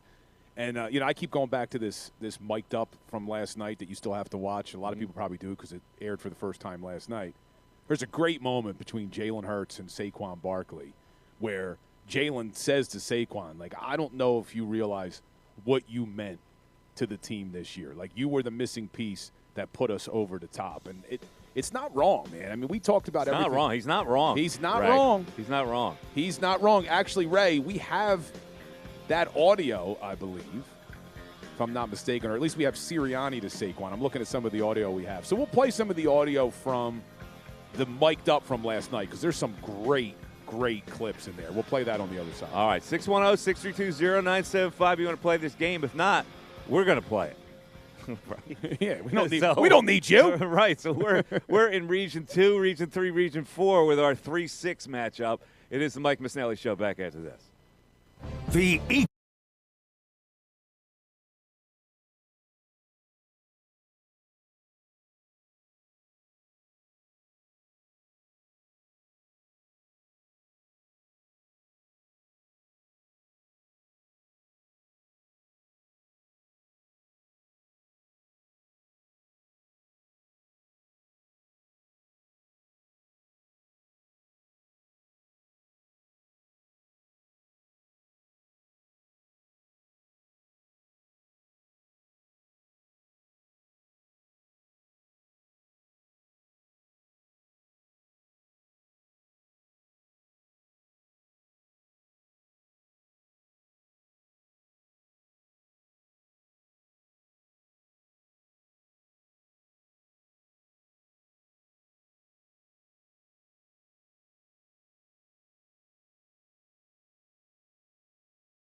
Welcome back into the Mike Missanelli Show. We are live at the Rally House in Fairless Hills.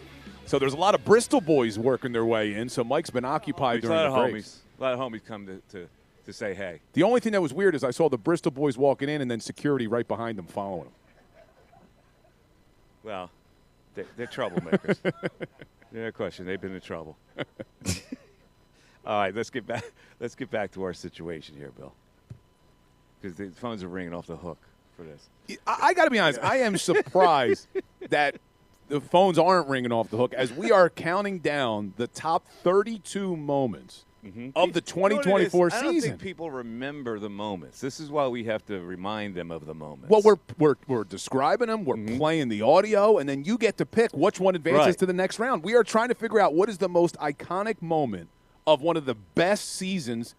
Not even one of the best season in Eagles franchise history. I'm shocked people aren't weighing in right now. All right. Well, in any event, you've got the second region. So we have our 3 versus our 6. So we're getting to the nitty-gritty here. The 3 seed, Jalen Carter, game-winning sack versus the Rams in the division round, where the Rams look like they got a chance to win the game. And here's what happened. Nakua to the top. 3rd and 2. Stafford in trouble. He's sacked. Brought down by Jalen Carter. And that's all she wrote right there. That was the biggest play of the game. I think that's kind of, I don't know, man. That kind of lower seed. 3 seed?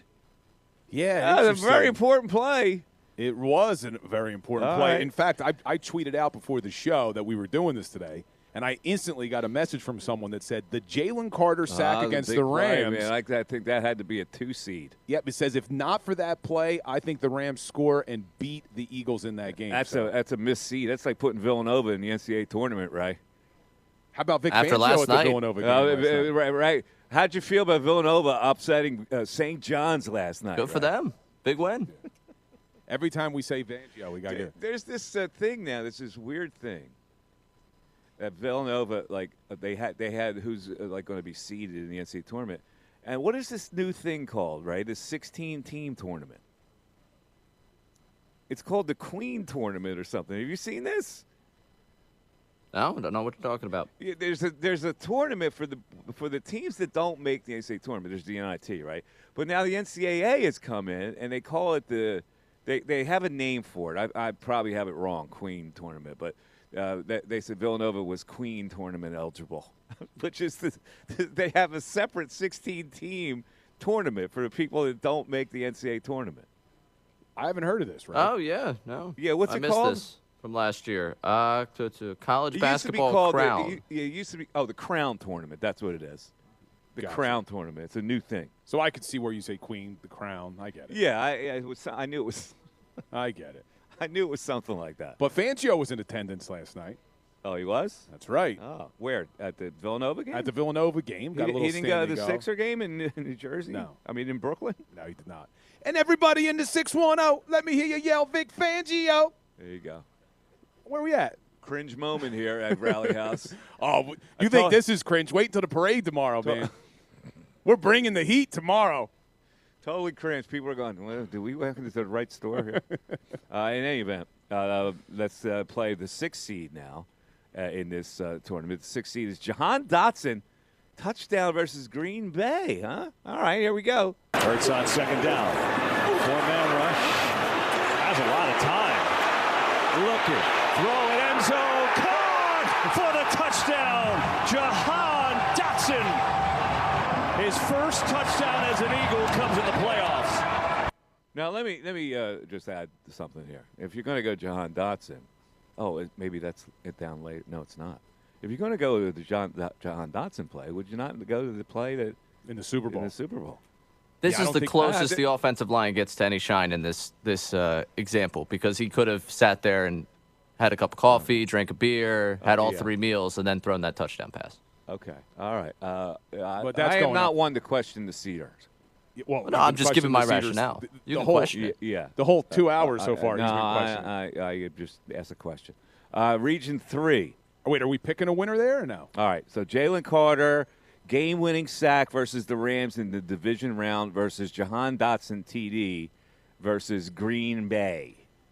All right, so we got to get either a text on this or a chat board or a phone call. So let's go to Justin in South Jersey. Justin, you're on 97.5 The Fanatic. What's up, buddy? How you doing, Mr. Missanelli? Good. I like the mister.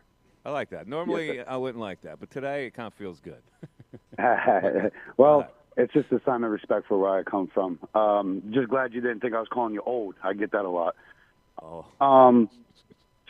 So, yeah, I think this is probably it's the greatest win in Eagles history, the Super Bowl.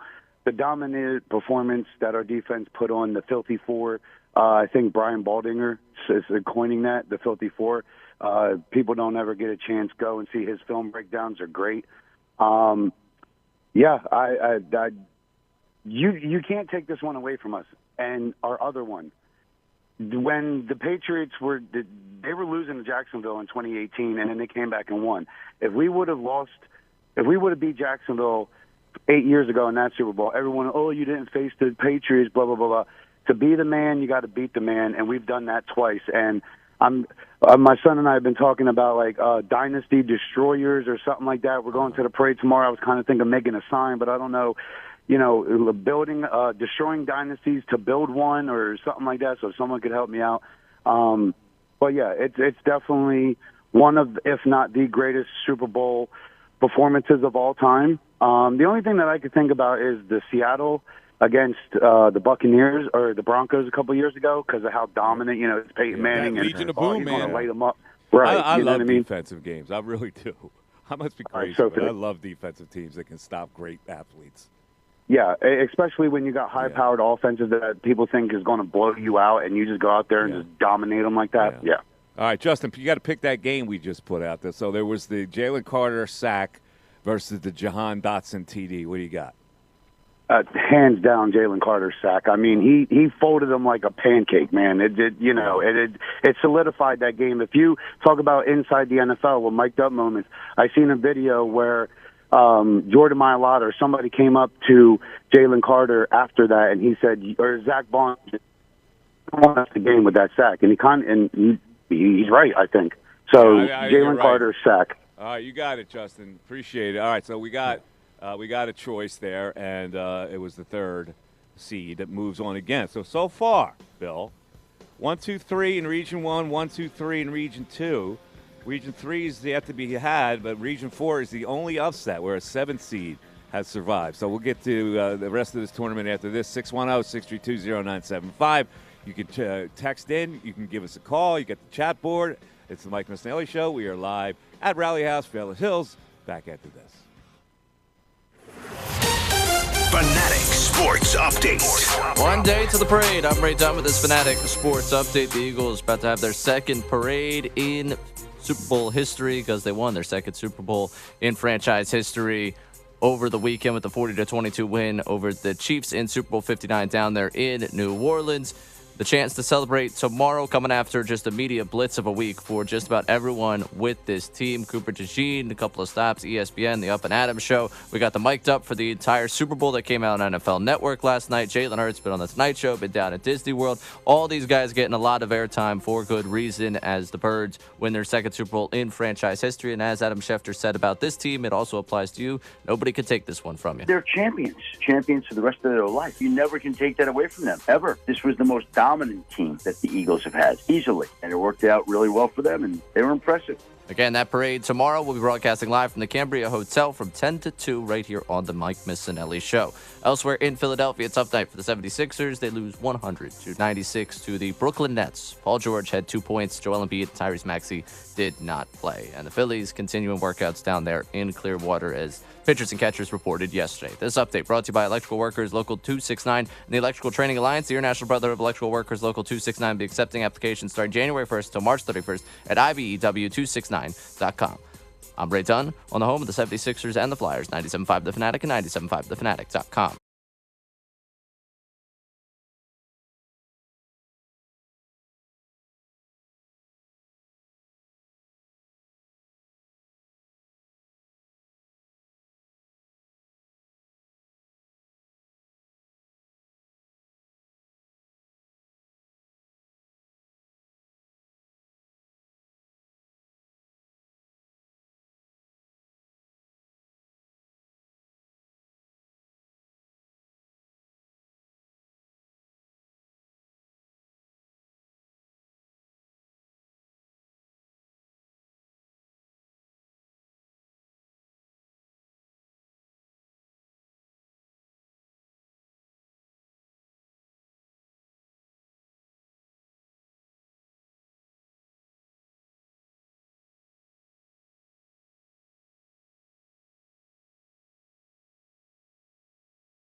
All right, ladies and gentlemen, Mike Missanelli Show continuing live at 11:57. We're at the Rally House. This place is insane.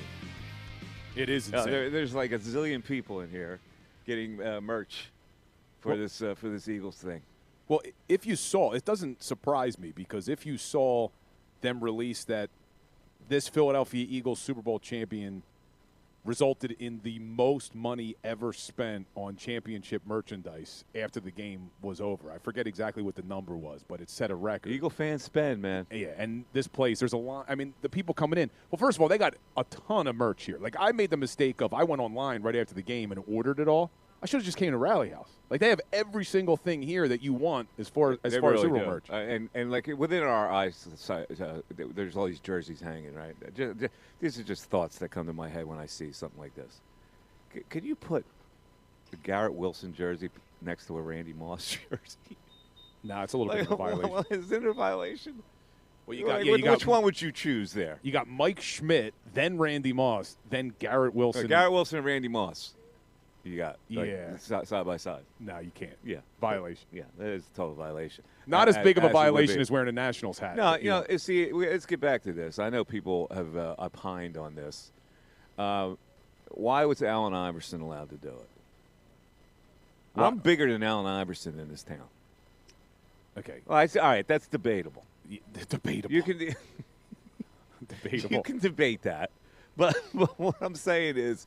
Like, if it's a cool hat, it's a cool hat. But here's why. And if it's a contender against your team, it's a violation. No, you're wrong. If it's not a contender, it's not a violation. Isn't Allen Iverson from that area? No. He wore Yankees hats. I thought you were talking about Washington. No. He never wore a Washington hat. He would wear L.A. Dodgers hats, and yeah, but he would wear hats that were definitely in competition with the Philly teams. But the Yankees hat. You remember what Jay-Z said? He made the Yankees hat iconic. More, yeah. Well, bigger like it than wasn't a Yankee already cap. iconic. It was like Jay-Z didn't need to say that to make it iconic. Well, no, he said I made the Yankee hat bigger than a Yankee can because it became more of a fashion thing, not just the team. That's why you could wear the Yankees hat. I don't wear Yankees hats. No, that's different than wearing a Washington Nationals hat. Here's my out on this. That's a cool hat. Everybody that sees that uniform when they roll it out, the cherry blossom uniform that has WASH on it, the front. Everybody, even Philly fans, go, that's cool. So if they think that's cool, like me wearing the hat when Nationals are not a contender, not even close to being a contender yet, like I got 3 years leeway on that hat. That's my out on it. All right, it's a violation. Why don't you just tell us who they're listening to? All right, you're listening to the Mike Missanelli Show on 97.5. That was very dismissive of you, Bill. Very dismissive. I don't really appreciate that. Well, I'm going to ignore that you said you're a bigger icon than Allen Iverson. We'll ignore that. Well, I said that's debatable. So, WPEN HD1, Burlington, Philadelphia, a Beasley Media Group station. And normally you listen to it from our Comcast studios, Defining Possibilities. You're listening to us on the Rally House live show today. I did that without even having a paper in front of me. Did you notice that? Wow, it only took 2 weeks for you to remember it. I think I remembered it after the first hour of the first show. Total disrespect today. Our engineer, Marty, what, should I take this? Hey, Bill, how about if you host the show for the next hour? Oh, Mike's getting up. Mike's walking off. Wow, we just got everybody on the YouTube chats getting excited. People turn around like it's real. All right, so let me introduce this concept to you. The clutch gene. Yeah, I like this. This is really an interesting this is a classic barroom dialogue. This is like 3 20-ounce Ray Dunn beers in. Yes. Right? It's a great conversation. Right. Picture you're at the bar and there's Ray Dunn, and he's now into his third 20-ouncer. And the conversation comes up about clutch gene and where Jalen Hurts fits in. So let me just go over the top-ranked quarterbacks ever. In my mind, nobody had the more clutch gene than Joe Montana. And I put as a very, very close second to Montana would be Brady. But you said since Brady lost in a couple Super Bowls. Listen, he had the clutch gene. I'm saying Montana never lost. So that gives him a little edge there. Well, how many Super Bowls did Montana have? 4, right? Let me look. Wasn't it 4? Didn't he go 4-0? Joe Montana was how many? Yeah, I think you're correct. I think he went 4-0. How many Super Bowl championships? Yeah, he was a 4-time Super Bowl champion. He never lost. Yeah, but didn't Brady go to 10 of them? Yeah, but Brady lost how many? Yeah, but he went to 10. I get it, but he still lost games. So he won 7 of them. But he did lose. Montana never lost. So how would you be able to put Brady's clutch gene above a guy who never lost? Now, maybe if Montana was in that many, he would have lost. But the only data we have is that he didn't lose. So by that rationale, I would say he would be the clutch gene. Now, I don't think he's the best quarterback of all time. I think Brady's the best quarterback of all time. But as far as clutch gene, it's a different category. All right. So you would say Brady over Montana. I would put him over there, but I'm okay with Montana Brady. All right, let's go next. Let's go with Elway. Elway was pretty clutch, right? Well, I mean, he was very pretty clutch. Yeah. I may have the to put, drive is a I is may a have famous. to put Elway like right after Brady on my list. Okay, I can get behind that. Okay, now let's move on to Peyton Manning. Peyton Manning lost too often in the playoffs early in his career. So would you put Hurts above him as far as clutch gene? Yeah, now this is going to sound crazy. We're not saying that Hurts is a better quarterback than Peyton Manning, but as far as the clutch gene, which you can't quantify, it's just something you see and your eyes tell you, I'm putting Hurts as a better clutch performer than Peyton Manning. All right. Because he showed up in all of his big games. People would argue that, but I wouldn't. I actually would agree with that. Let's go Brett Favre. I'm putting Hurts above Favre in the clutch gene. Like, I just remember. Favre was reckless. I was going to tell you that. Like, I just remember the 4th and 26 game, and we saw Fred X. We were hanging out with him down in New Orleans. The 4th and 26 game, do you remember Favre just threw it up for grabs in overtime? Brian Dawkins picks it off. It was like. Yes. He was too reckless. That's not clutch. He was a little too reckless. So I'm putting Hurts above Favre in terms of clutch. Okay. Let's now move on to Drew Brees. Drew Brees, great quarterback, clutch quarterback, but I don't know. Only one Super Bowl, only appeared in one Super Bowl, right? I don't think Brees was in any other Super Bowls. So for that alone, how many big games did Drew Brees play? Right. And maybe I'm forgetting. Am I forgetting big games? Point. It's a fair point. All right, let's go to this one. Aaron Rodgers. Man, this guy's really tainting his legacy over the last few years, but pretty clutch. Can't put the legacy in it. Yeah. Clutch gene or not. Well, pretty clutch. I mean, he's probably the greatest Hail Mary passer we've ever seen. Yeah. I mean, that's a pretty clutch thing. Gene, I think he has to go over Hurts as well. So I've got so far Montana, Brady. Who else did I say? Elway. Montana, Brady, Elway, and Rodgers, as far as the clutch gene. Montana, Brady, Elway, Rodgers. Okay, then we have Hurts in the top Hurts. But we have a couple other quarterbacks to consider. But let's now go back to our fantastic list here, Bill. I kind of lost it on my computer here. Hold on a second. Yeah, we have a lot of people wanting to weigh in on this now. All right, we do? All right. Do you have that list in front of you? Yeah, but I don't know where we are. Here's the updated bracket. All right, so we're in Region 3, the 3 versus 6. Okay, so it's the 4th and 5 pass to A.J. Brown in the NFC Championship game. Let's hear it. Ray Dunn. Paging. Blitz coming. Hurts pass to one low, going deep. A.J. Brown, he's got it! I tell you what, that's maybe lower seeded too. That was a clutch play. That was the 4th and 5, right? You said? Yeah, because that was the okay. He can't throw when you need to make him throw. Can he make a clutch throw? There it was. That was the example of a clutch throw. Yeah, it was great decision to go for it by Sirianni. Great call by Kellen Moore. Perfect pass by Jalen Hurts, and then a great catch by AJ. That's a great play. All right, so this 3 seed goes against the 6 seed. Barkley's TD run versus the Baltimore Ravens. First down. Saquon. Oh, here he goes. Barkley at the 10, the 5, and the touchdown. All right, there you go. So you got a decision to make on that. And also, let me throw in one more, and we'll get to a break. And we have some calls that we need to get to here to decide it. So Dallas Goedert's catch versus New Orleans is the 3 seed. Big play. Huge play. And Barkley again comes into play. Barkley's TD run versus New Orleans. So it's New Orleans versus New Orleans. Let's first go with Dallas Goedert's TD. Not a TD catch, but his catch versus New Orleans. Trying to get some of it back. They'll get plenty. Dallas Goedert is wide open. Down the sideline. Inside the 10. First and goal for Philly. 60 yards from Hurts to Goddard.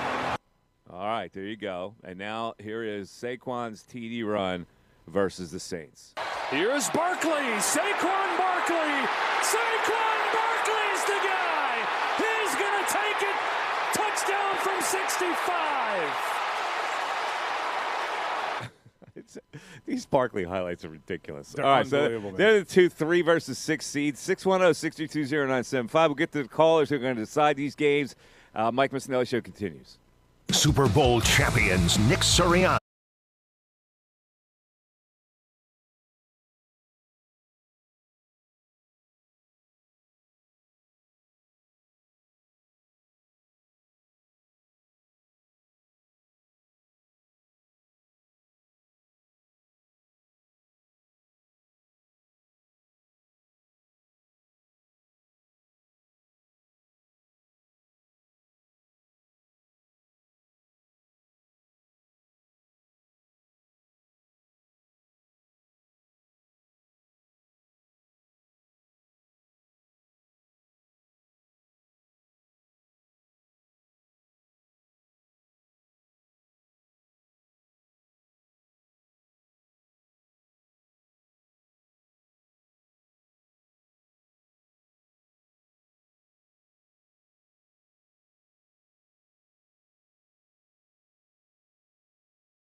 All righty, it's 12:12. Mike Missanelli show. I'm looking at my train schedule here for tomorrow, bro. See, look, this is all the stops. So, no, you pick it up. Thorndale, Downingtown, Whitford, Exton. So all these people get on there. They're not shut down. They get on. Malvern, Paoli, Dalesford, Berwyn, Devon, Stratford. So by the time you get to me, I got Ugats. Wait, where do you got to get the train now? I got to get the train right here in Bryn Mawr. In Bryn Mawr. Now, but I'm telling you, because all the people load up early in this route, they're going to say, sorry, no more room, and go, shh, and go right past me. Yeah, but someone's going to say, wait a second. You're doing the show tomorrow alone, I guarantee you. That's Mikey Miss. And then Mikey Miss ain't getting in. Well, how about Ray Dunn's going to be down there with us, too. So, Ray, we may be doing the show if Mike can't get on the train tomorrow. Yeah, by the way, we just had a commercial break. Bill was out shopping for some clothes, and I happened to zero in on the tags he was looking at, the sizes. This is a tag that this is. I don't know if you can see it out there. Bill was shopping in this section. What does it say? Extra small? It says S. It just says S. Stands for Studley. Bill likes to have his shirts painted on to show his guns.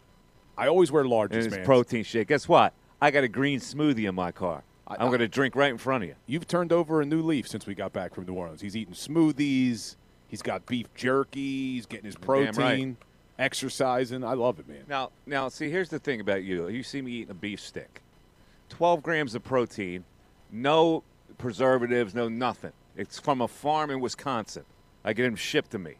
And you turn your nose up. Well, now, why would you turn your nose up at 10 grams of protein? No, that's fine. That's fine. And my wife, who is the personal trainer, would say, yeah, you're good eating that. I just don't like it. I'm just not a fan. They're called Hank Sticks. I'm going to get my Kind Bar at the next break, so that's what I like. Well, we had all that Cam Jurgens jerky. Here it is. Nick Sticks. No artificial colors, soy, MSG, nitrates, or nitrites. Nick's Sticks. 10 grams of protein, a mere 75 calories, free-range turkey stick. There you go. Free range. Make sure you're getting that. See? I've been a fan of Slim Jims. This is even better. All right. Bring it to the parade tomorrow. Spicy turkey. While you're waiting for the train on the platform for a couple hours, make sure you bring your beef jerky. Yeah, well, if I'm waiting on the platform for a couple hours, guess who's doing the show alone? How you like that? How you like them apples? All right, let's go to the phones here, and we'll go to, let's see, it's Sean in Bucks County. Sean, you're on 97.5 The Fanatic. What's up, Sean? How you doing, guys? What's going on, Sean? Just overall, man, I don't think you can complain about anything about this season. Going into the year, we were 2-2. There was a lot of beef with, with the Sirianni. Can Jalen Hurts win games? Yada yada yada. But I didn't lose faith at all. Really? We were. So, now, come on. I want you to get the truth serum. They're 2-2. They're 2-2, and they could have lost that other game. Would make them 1-3. Well, what were you feeling? Yeah. So I will say, the Hurts thing overall. I think Hurts won me over after Super Bowl 57 with the way he outperformed the Mahomes. I was okay with him. Sirianni, I was up in the air with him this year for a little bit. I didn't think that we should fire him, but I was still skeptical. But then once we started going on that long streak, I said, what? Well, that's what I'm saying. So before the long streak, though, you're telling me you weren't worried at all. Before the long streak, I did have questions. All right. That's all I wanted to say, because that's when he was mugging for the camera. That's when he was arguing with the people in the front row. That's when he brought his kids to the press conference. Everybody's going, this guy's a tool. Yeah. But all of a sudden, it changed. Overall, though, there's so many great moments from this season that it's so hard to pick. Yeah, I know it is, but you're going to pick one right now, bro. Yeah, right? I am. All right, All right. So let's go with Region 3. 4th and 5 pass to A.J. Brown. Ray, can you play it for him? Blitz coming. Hurts pass to one low, going deep. A.J. Brown, he's got it! There you go. And this is versus Barkley's TD run versus Baltimore. First down. Saquon. Oh, here he goes. Barkley at the 10, the 5, and the touchdown! All right, Sean. What do you got? I'm going with the A.J. Brown 4th and 5. A.J. Brown, That was 4th a and huge 5. play, man. All right. I like that selection. Huge Thanks, play. brother. I would have gone Yep. there as well. Okay. Let's go to our next caller, Chris. Chris, you're on 97.5 The Fanatic. What's up, Chris? Hey, fellas, great show. I like what you're doing with the best moments. Thanks, buddy. Here's what changed the whole season around. I'm going to be quick. Mm-hmm. Before the bye, when he had a little trouble on the field, we're talking with the kids being at the game, and then they were at the press conference. Yeah. Remember that press conference? Oh, yeah. That changed the whole season around with them little kids. When that little girl was pointing her finger at all them stupid reporters asking them dumb questions, and she was going, "Bing, you're dumb. You're dumb. You're dumb." Hold on one second here. Yeah. Why were they dumb questions? Well, you could tell by the expression of the kids' faces. Plus, Forget the the kids kid. were showing Of the course, face. the kid's gonna make an expression. But why was it you said those stupid reporters and their stupid Well, questions? because the way her expression on her face was saying, you. Oh, okay. you, But I want to you." know if you thought it was stupid. Yeah, I did too, because that's what came into my mind. Chris, I'm Really? right there with you, man. I said wise. when I Go ahead. sent some of the top moments to Ray last night, I put this exact thing as one of the top moments because I'm with you. It was the game right after the bye. So the bye Yes. week happened in week 5. Then they come out and they play the Browns. They barely win. Sirianni jaws at the fans, then brings the kids to the press conference. And Sirianni was killed locally, nationally, by everybody. The That's team right. rallied behind him, man. The team rallied behind him, and they didn't lose again when they had their starting quarterback. The only game they That's lost was it. when Hurts got hurt. They have not lost a game since that press conference with Jalen Hurts as their starting quarterback. To me, you're right. That's a great turning All point. right, Mr. If Happy. he agrees with me, we're right. Let's move on to you. Got to select the game 3 versus 6 seed. Okay, Dallas Goddard's catch versus New Orleans. Here it is. Oh, Goddard's catch with the double Trying to get some of it back. They'll get plenty. Dallas Goddard is wide open. Down the sideline. Inside the 10. First and goal for Philly. 60 yards from Hurts to Goddard. 60-yard play, and now that's up against Barkley's TD run versus the Saints. Here's Barkley. Saquon Barkley. Saquon Barkley's the guy. He's going to take it. Touchdown from 65. That's a tough decision, brother. Who you got? I got the tight end with the play with the stiff arms. All right, you got Dallas Goddard with the stiff Yes. arm. All right, Yeah. Goddard moves A double. on. Thank you, brother. All right, so let's take a break. 610-632-0975. We're moving along here on the Mike Missanelli Show, live from Rally House. Back after this. Fanatic Sports Update. One day from the parade. I'm Ray Dunn with this Fanatic Sports Update. We are one day from the Eagles celebrating the second Super Bowl in franchise history with the second parade down Broad Street following a Super Bowl after their win over the Kansas City Chiefs 40-22 in Super Bowl 59. A lot of celebration throughout the week so far this week. A number of guys going on plenty of different media tours. Of course, Jalen Hurts, the most notable one, getting through the Super Bowl MVP tour around Disney World, going on the Tonight Show with Saquon Barkley and his offensive line. Adam Schefter summed it up best talking about the Eagles, but also talking about all of you. You just can't take this one from this city. They're champions for the rest of their life. You never can take that away from them, ever. This was the most dominant team that the Eagles have had, easily. And it worked out really well for them, and they were impressive. Works out with that parade tomorrow. We'll be broadcasting live from 10 to 2 from Cambria Hotel right here on the Mike Missanelli Show. Elsewhere in Philadelphia sports, the 76ers, a 196 loss to the Brooklyn Nets last night. Paul George, just 2 points in the game. No Joel Embiid, no Tyrese Maxey. This update is brought to you by Mattress Firm. It's Mattress Firm's President's Day sale. Get matched to your perfect bed now and sleep at night. Plus, if you see a lower price, they'll match it. Restrictions apply. I'm Ray Dunn in the home of the 76ers and the Flyers. 97.5 The Fanatic and 97.5thefanatic.com.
All right, it is Mike Missanelli Show. It is 12:27 all of a sudden.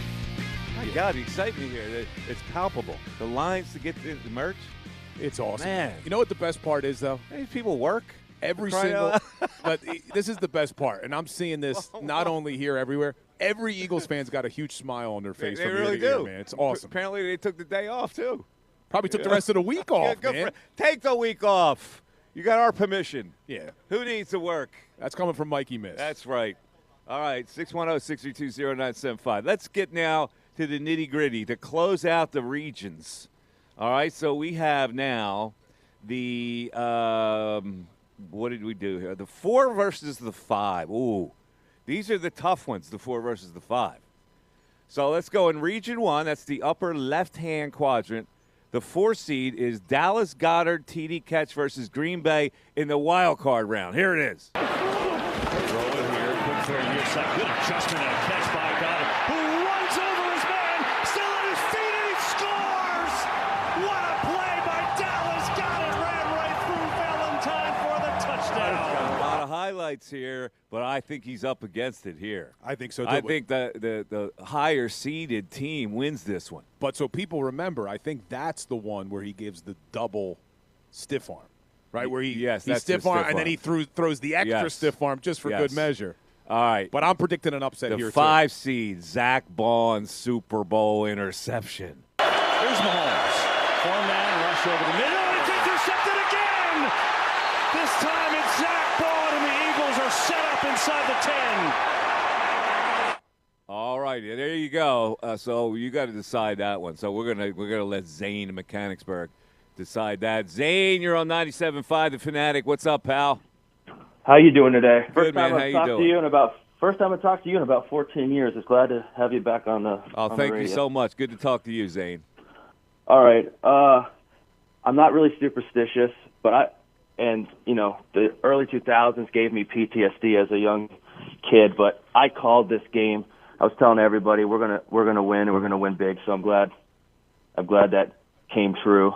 Well, man, you're saying that they were going to win big. I got a lot of admiration for the people. Even my partner Bill, who sometimes I don't have admiration for. You should. But he called double digits the whole time, and I didn't buy it. I gave the Kansas City Chiefs too much respect, and I look like I was listening to Chuck. Barkley called it, so I was just going with him. He's a good gambler, right? He wins all the time. He loses a lot, but he does win. And when he wins, you're talking about monstrous payouts. Well, and you owe him dinner because of it. And I owe him dinner, of all people. All right, I called Barkley dinner. I called for about the clutch gene. Yes. You already stole my Rodgers and Elway a few breaks ago. So you got Rodgers and Elway as a better clutch gene than Jalen. I do. I know we look at Rodgers. We look at Rodgers now, and Elway retired 25, 30 years ago. So it's kind of hard to keep everything. No, in I perspective. agree. I think both of the them. drive and whatnot. Yeah, I agree with that. All right, Zane, you got to pick this game now.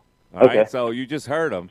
It was the 4 seed Goddard's TD catch with the stiff arm versus Zach Bond's Super Bowl interception. Who you got? I don't even need to hear the replays again. It's Zach. Okay. Zach Guaranteed. Bond, the 5th seed. Yeah, that's moves a huge, on. All right, Zane, there you go. That was such a demoralizing interception for them because I think it was a 17-0 game at that point, right? Yes. And Mahomes is hoping to maybe drive him down the field to get a score, get on the board, and then Bond picks him off, and that results in an A.J. Brown touchdown, makes it 24-0. That was a huge play by Bond. It really was. Okay, so let's go to Region 2 now. This is up for grabs. Oren Burke's opening kickoff fumble recovery. Oh, no, they didn't recover. Yeah, they did recover. And Will Shipley's kickoff fumble versus Washington. So we got 2 big hits here on kickoff. So let's start with Oren Burks and the opening kickoff. Here's Keyshawn Nixon, the all-pro returner for Green Bay. And it's decked up before the 30. I think the ball came out there. Who's going to come out of it?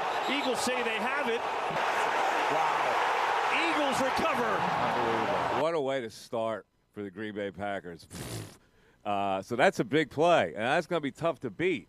So let's see if we can beat it with the big hit here by Will Shipley. Here's McNichols. Just barely close. The ball is out. Philadelphia, did they get on it? They did. Wow. There you go. Will Shipley. That's tough to call, man. I don't know where to go on this one. What do we have any text board feedback? We need all the feedback we can on this one. Oh, man, I like it, too. I like the Will Shipley one where you hear real quick Tom Brady, oh. Yeah. Behind the call. All right, so we're going to let that simmer a little bit. YouTube chat's weighing in. Okay. What's Now, the YouTube chat saying? I'm surprised because Will Shipley's happened in a bigger game. It was the NFC Championship. But right now, people are saying the Oren Burks hit. All right. Because it was a harder hit. All right, so Oren Burks moves on. So in Region 2, the first 4 seeds have survived. In Region 1, it's 1, 2, 3, 5. And now we get to Region 3, and it is Barkley's record-breaking run versus the Rams versus Barkley's first TD run versus the Rams. Barkley v. Barkley. Let's go with the first record-breaking run. And he's 6 yards shy of a career high for rushing yards. And he's got it, and he's got more. And he's going to go all the way. What a night. What a season. What a player. 255 rushing yards and his second 70-plus yard touchdown run. All right, that was the regular season game. That was pretty phenomenal. Yeah, that was pretty phenomenal. So that's the one that we just played. And now we get to the Barkley first TD run versus the Rams. Big opening. Barkley let loose. Saquon will take it the distance. Touchdown. Unbelievable. That's in playoff game. It really against the Rams. No, that was the same regular game. Season? Oh, that's the same game? Okay. Yeah, he had two long runs. But all right, so Barkley versus Barkley. Record-breaking run versus the first TD run. To me, it's the 5th seed again. No. No? You got to go with the record breaker, right? The one where he sets the record for the most rushing yards in the game. It's inevitable he was going to set that record. Let's it see. was dramatic, that first TD run. I mean, really, you could go either one. But YouTube chat, what's the weighing YouTube in. chat saying? Record breaker. The record breaker? Yes. Okay. Kevin Bloomfield, who usually comes out when we're at the other rally house to All say right, hello. so it's the Barkley record breaker. That is also the 4th seed surviving. Yeah. Dawood just weighed in, who's in front of us, too. Our YouTube chatter, Dawood, who always checks in. Yeah. And guess what he came with? He's a big tweeter. He's a big tweeter. He's a big YouTube chatter. And guess what he's got in his hand for me? What's he got? Yellow legal pads, man. The yellow legal pads. I do need some freshies, man. Yeah, and they're the short ones, too, right? They're the ones I like. No, you those like the are short perfect ones. Yeah. You got Sirianni hearts on there, Dewey. Yeah, I doodle Sirianni love all over it. All right, last one before we get to a break. It's Region 4. And the Region 4 seed is Cooper DeJean hit on Derrick Henry. Oh, you got to get it going. There it is. Get it going. There it is. 3rd and 11. Nothing to work with there as he's pile driven into the ground by the rookie Cooper DeJean. The Eagle bench is going ballistic over that play by the rookie against Derrick Henry, of all people. How about that play? That was an awesome play. Cooper, as I called him when he was drafted, Cooper DeJean. Yes. But Cooper Sharp. It's Cooper DeJean. DeJean Cooper. 5 seed. CJ GJ pick 6 versus the Cowboys. 3rd and 3. Blitz coming. Picked up. Rush gets intercepted. Breaking in front of that is C.J. Gardner-Johnson. And a house call. Pick 6 to open the day. Let's see here. How about that?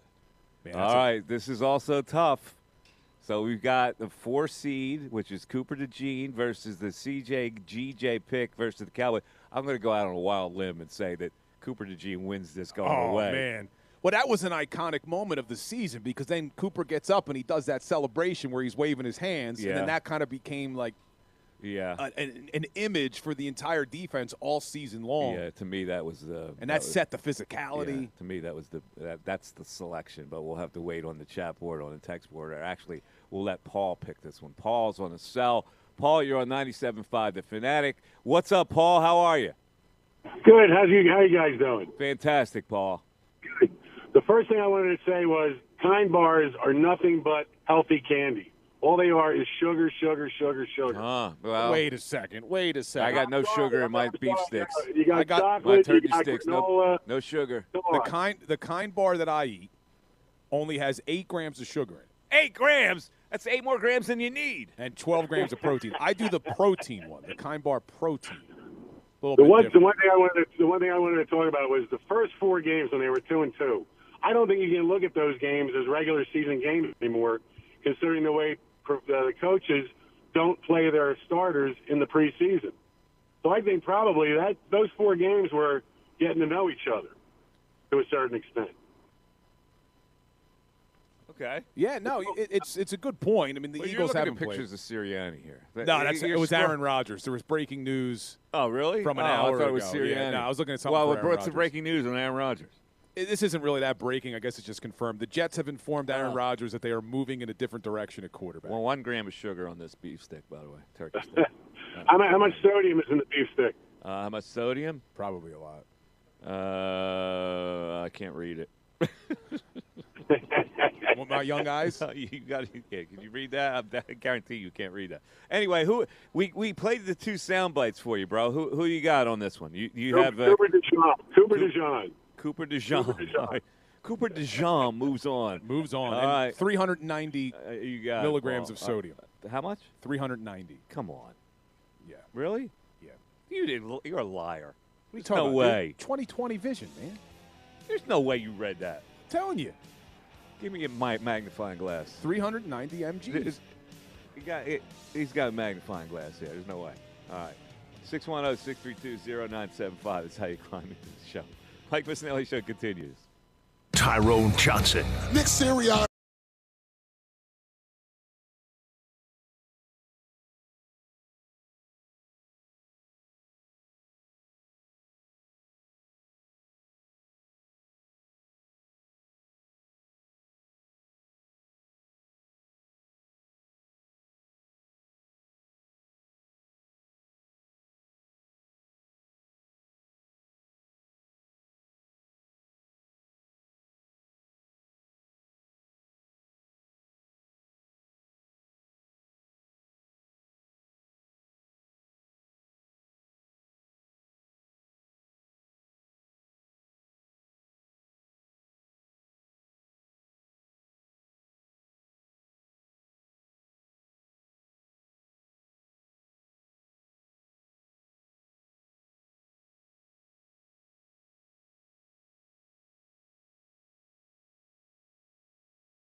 quick, Mike, did you hear that little wait for it from Ray? I thought that was him actually saying that, but that's a part of the lead-in, isn't it?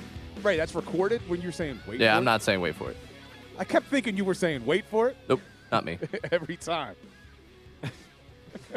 It's the Mike Missanelli Show. We're live at Rally House, and we're doing this field of 32, which has really been fun for us to relive these moments and have you guys choose what is the better moment. And we'll get into the second round right now. But first of all, Bill, you are absolutely right that my turkey stick, now it comes in a double. So this is a double turkey stick. So collective sodium for 2 sticks, 290 milligrams. 390. Was it 3? All right, 390. Don't be questioning my eyesight. It was 390. However, I looked up the allowable permitted intake of sodium for a normal adult is 2,300 milligrams per day. So if you do a little math there, Billy, I'm owed about 2,000 more milligrams of salt. Meanwhile, I'm getting the protein. All right. That one's actually not as bad as some of the other jerkies. So what do you think? Got your Kind bar with all kinds of sugar. I got 1 gram of sugar. 8 grams, dude. What do you think? How much sodium? How many sodiums in that gas station hot dog you get on the way home? It might be 2,300. In other words, if I stop for a gas station hot dog, I won't eat the rest of. I have water for the rest of the day because my sodium intake's done. That's all you get. All right, 610-632-0975. Let's now get to the second round, which is a lot of fun to see who wins here. We've got the top 1, 2, 3, 5 seed in Region 1, 1, 2, 3, 4 seed in Region 2, 1, 2, 3, 4 seed in Region 3, and 1, 7, 3, 4 in Region 4. So that's the only upset that was had was in that one. So the first one that we have to play now is the 1 seed versus the 5 seed. So this is Saquon Barkley is reverse hurdle, the number 1 seed in the whole tournament, versus the Super Bowl interception return from Zach Baun, or Super Bowl interception, not return, but Super Bowl interception from Zach Baun. So let's play the Saquon hurdle, number 1 seed. Hurts has time. Now locates Barkley out of the backfield. Barkley slips 2 tackles and picks up the first down. Jumping up in the air to the 30. A gain of 14 for Barkley with some nifty moves along the way. Some nifty moves. He went backwards and hurdled a guy. It was unbelievable. unbelievable. You didn't pick that up on the broadcast? That has to be. I mean, what an iconic photograph. Yeah, that's a violation on the broadcast call, though, isn't it? Yeah, especially when you go go back. Say, and he turns backwards and he hurdles. That should have been. I think call. In his defense, the person calling it probably never saw anything like it before. Didn't know how to describe it. Yeah.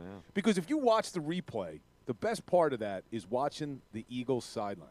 Professional athletes throwing their hands up in the air like, oh, my God. Never saw anything like it, man. Why you always got to defend the broadcast? You always defend I think it. I'm just nicer than you is what I think it is. Hey, call it like it is. Yeah, people on YouTube saying the announcer blew it. All right, he blew it. All right. I'm just giving him the benefit so that of the doubt. goes against Tanner McKee. No. Now, that goes against Zach Baun's Super Bowl interception. Here's Mahomes. 4-man rush over the middle, and it's intercepted again! This time it's Zach Baun, and the Eagles are set up inside the 10. All right. Who wins that one? Is there any question on who's going to win that one? No. Wait, the chat board pronounced the winner already on that, or do we have to go to the phones? Somebody just spelled it out. Hurdle. Hurdle. The hurdle. Okay. It's got to be the hurdle. Saquon's going to move on there against the 5 seed. The 5 seed is now eliminated. So now we get to Region 2, where we'll have the number 1 seed versus the 4 seed. That is, a battle of interceptions. Cooper DeJean's pick 6 versus the Oren Burks. Oh, no, this is the Oren Burks opening hit for the fumble. So here it is. Here's Cooper DeJean's pick 6. 3rd and 16. Mahomes rolling out.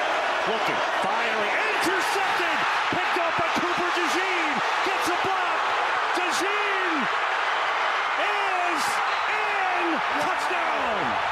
There it is. That's going to be a tough one That to is beat, tough man. to beat, but let's go with the Oren Burks hit. Here it is.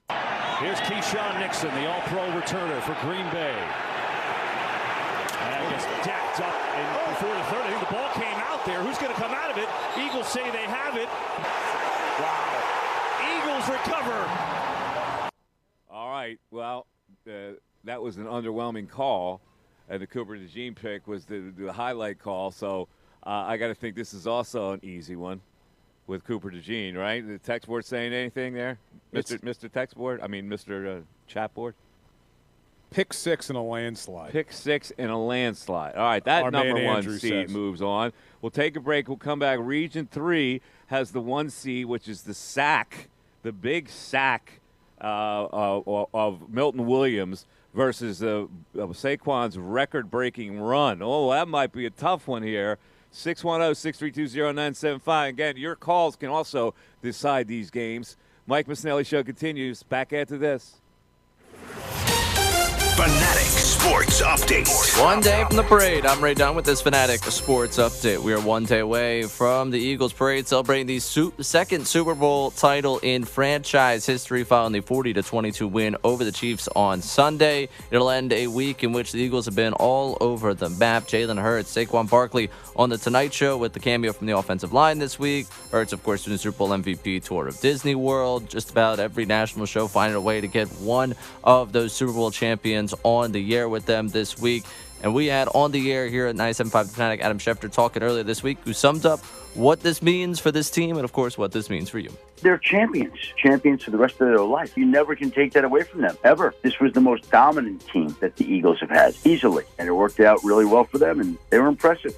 Worked out to the point where we will be live from Cambria Hotel tomorrow from 10 to 2, bringing you the Mike Missanelli Show along the parade route. So tune in for all the fun tomorrow. Elsewhere in Philadelphia sports, not so fun. 76ers fell 100-96 to the Brooklyn Nets last night. No Joel Embiid, no Tyrese Maxey. Paul George had just 2 points in the game. This update is brought to you by Straight Talk Wireless. Need more data so you can stream your Jam Mix on loop? Switch to Straight Talk and get real unlimited data on a reliable 5G network. Straight Talk, available at Walmart or straighttalk.com. I'm Ray Dunn, the home of the 76ers and the Flyers. 97.5 The Fanatic and 97.5thefanatic.com.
All righty, it is 12:55. Mike Missanelli Show, having a lot of fun here today at Rally House in Fairless Hills. Very busy store.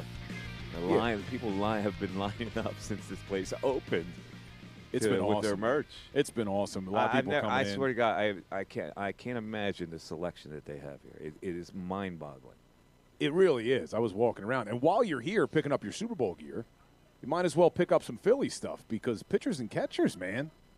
How crazy is that? Phillies is right around the corner, too. Yeah, Taiwan Walker lighting up the gun yesterday, apparently. I love these. You can almost predict the spring training stories that will come out. I know. Right? Like he threw. So, Taiwan Walker, what are they going to do with him? He makes $30 million, blah, blah, blah, blah. Well, I saw something yesterday on Twitter where Dombrowski said that Taiwan Walker looks a lot better than he did last year. I'd be like, well, could it look worse? Could it have gotten any worse? By the way, speaking of baseball, I thought it was bad in basketball. Bregman just signed for $40 million a year. Are you kidding me? And it's all guaranteed, too. Alec Bregman, $40,000 a year. And Houston wanted to just peddle him. Yeah, he found another suitor. Baseball, man, with those guaranteed deals. That's why any sport, like I love football, but if I could play any sport, it would be baseball. Listen, he's a nice player. He's now kind of, I think he's in the twilight. So for him to make $40 million a year, you know what that does for Alec Boehm if he has a big year? Oh, yeah, he'll get paid. Alec Boehm probably celebrated last night. And we had confirmation, by the way, public pictures. I was just going to say public pictures with Aaron Dolan. Yes, I was pulling it up to show you. They're sharing now public pictures of them and their relationship. Who do you think's playing above the rim in that situation? He's a good-looking guy. I mean, he looks a little like Big Bird, but he's a 6'5" athlete with the long blonde locks. Yeah. That's a pretty good match. Hey, broad-shouldered. Yeah, pretty good match. She's beautiful, man. She is. And she's good with this sports betting stuff she does. Is she? Yeah, she does it for ESPN. So power couple right there. I placed a bet tonight. A weird bet. I've already bet it. I have the Minnesota Timberwolves as an outright winner tonight over Oklahoma City. And they're getting 7.5. So you going to be locked in watching that game? No. I don't watch games that I bet on. What's the point in betting them? That's the whole point. I can't live and die with every pitch or basket, or I just don't like to do that. See, for me, so I just check it in the end. The whole point of it for me is it makes a game interesting, like a game that you otherwise wouldn't care. This is why I don't usually bet on my home team. You actually think I'm going to care like the first 3 quarters of that game? Will you watch the end? No.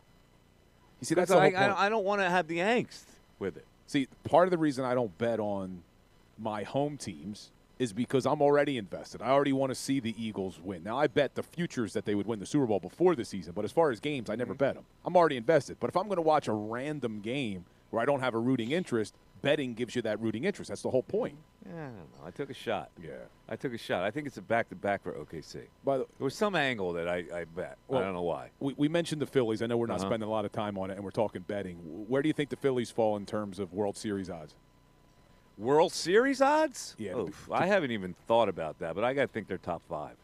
They are. They're number 4. Yeah. Well, actually, they're tied with the New York Mets, 4th and 5th. So you got the Los Angeles Dodgers are a plus 240, the Yankees plus 750, the Braves plus 900. Now that's interesting. I think because Acuna's coming back, and they did make it, but they lost 2 pitchers from their starting rotation. They did, and then you got the Phils and the Mets both at plus 1,100 according to FanDuel. Huh. Braves ahead of the Phillies. Braves ahead of the Phillies. Tied with the Mets. Yeah, it's interesting, right? That is interesting. I actually would.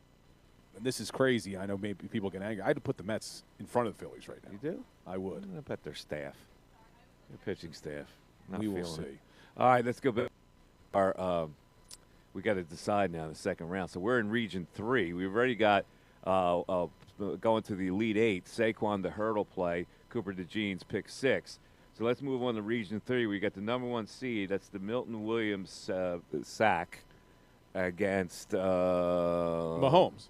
But when you every time you say this one, losing this thing. Every time you say the Milton Williams strip sack, you got to also throw in the 2-hander to Mahomes' face by Jalen Carter because it's the same play. I took off his head. I tweeted that at the time. It was awesome. Okay, so we've got now Region 3, Milton Williams strip sack. Let's hear that. So here's Mahomes. What's he got left? Pressure again. Decked. Ball is out. And the Eagles have it. Milton Williams with a strip sack. Philadelphia takes over. All righty, and against the Barkley record-breaking run. And he's 6 yards shy of a career high for rushing yards, and he's got it, and he's got more, and he's gonna go all the way. What a night, what a season, what a player. 255 rushing yards, and his second 70-plus yard touchdown run. That is a tough one. And Tirico's good on the call, isn't that he? was a really good call versus the Milton Williams. I wouldn't want to pick this one.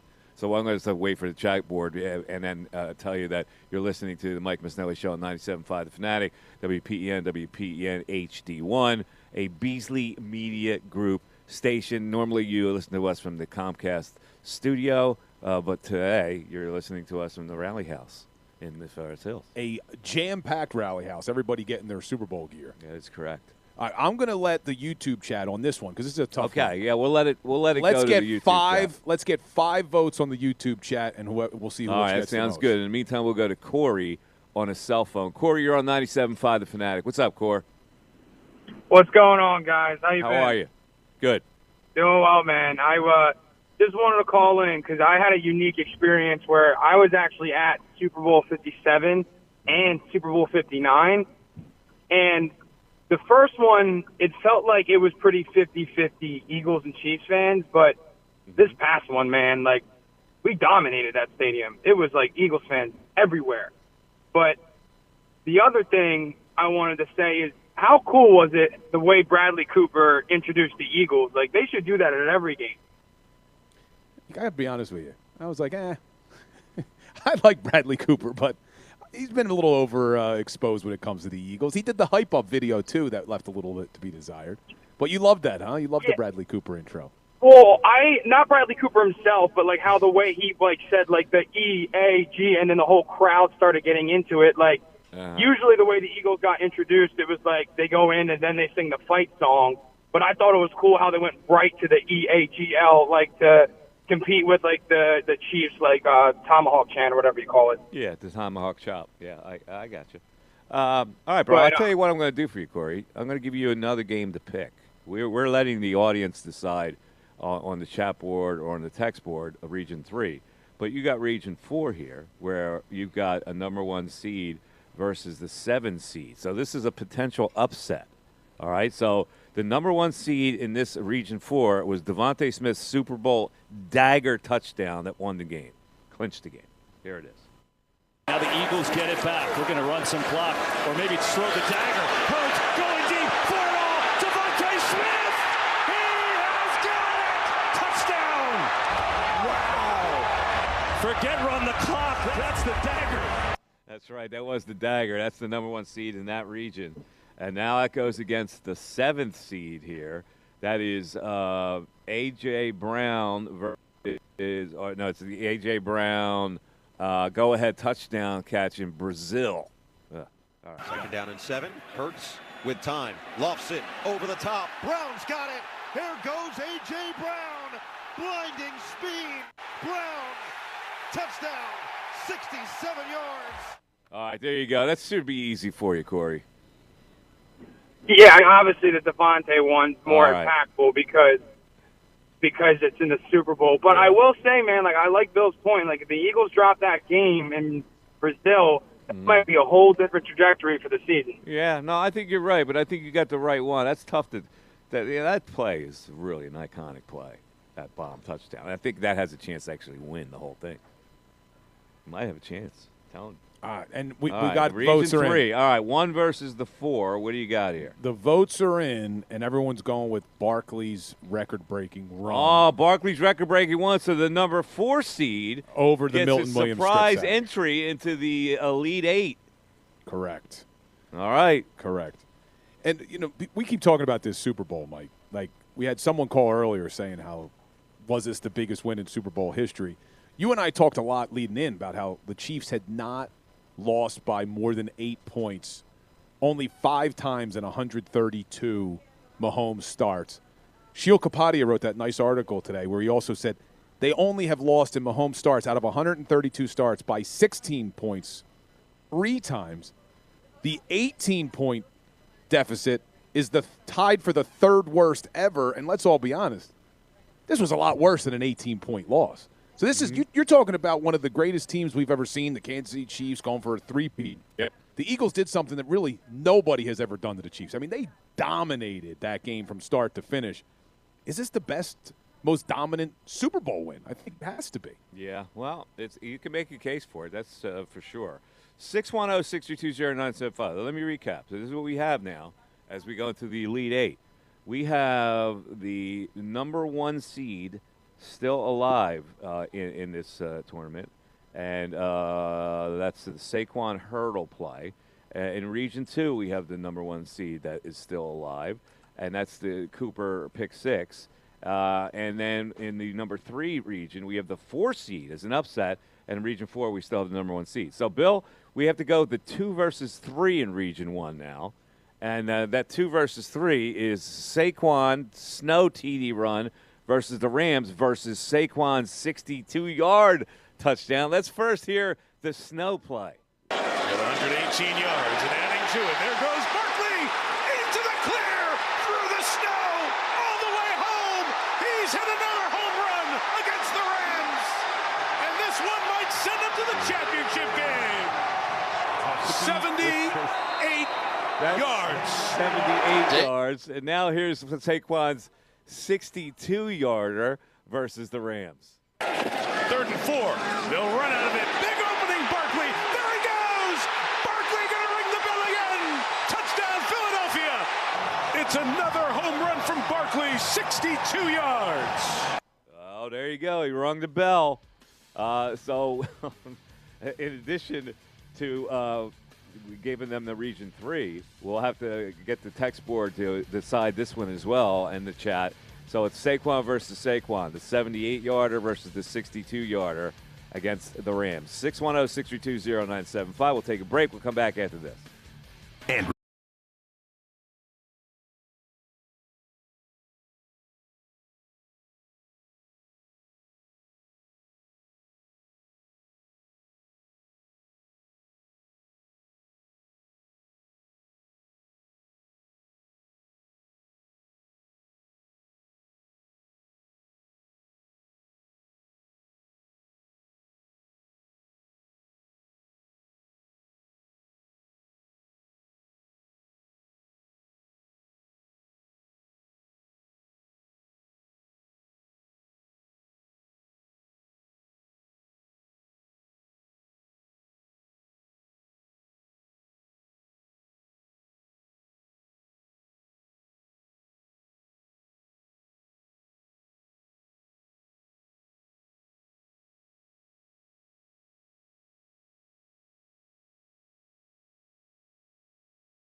SuperBowl50.com.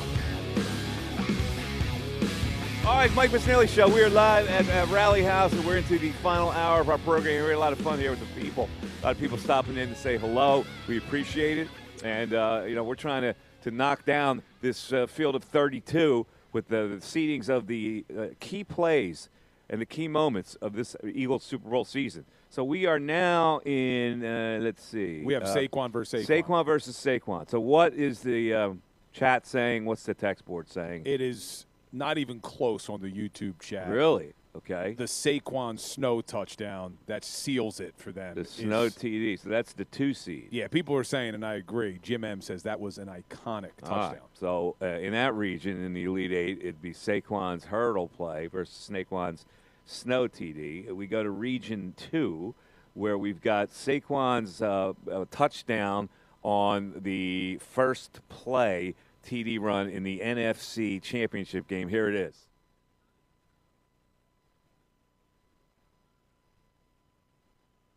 There it is. Somewhere along the line, it is. Right on. Here's Barkley, a little shovel, looking for an edge, gets it. Saquon Barkley, first down. Barkley, Saquon, touchdown. There you go. And that is versus Jalen Carter sack versus the Rams. A very important play. This will be interesting also. Nakua to the top. 3rd and 2. Stafford in trouble. He's sacked. Brought down by Jalen Carter. All right, Bill, you got a prediction on this one here? We'll let the chat board simmer a little bit here. Here's what's interesting. The Jalen Carter play, by far more important, right? It's a bigger game. It's a bigger moment. There's a chance the Rams score there, and we're not even here today talking about Super Bowl 59. But that image of the reverse hurdle is probably like the image of the season.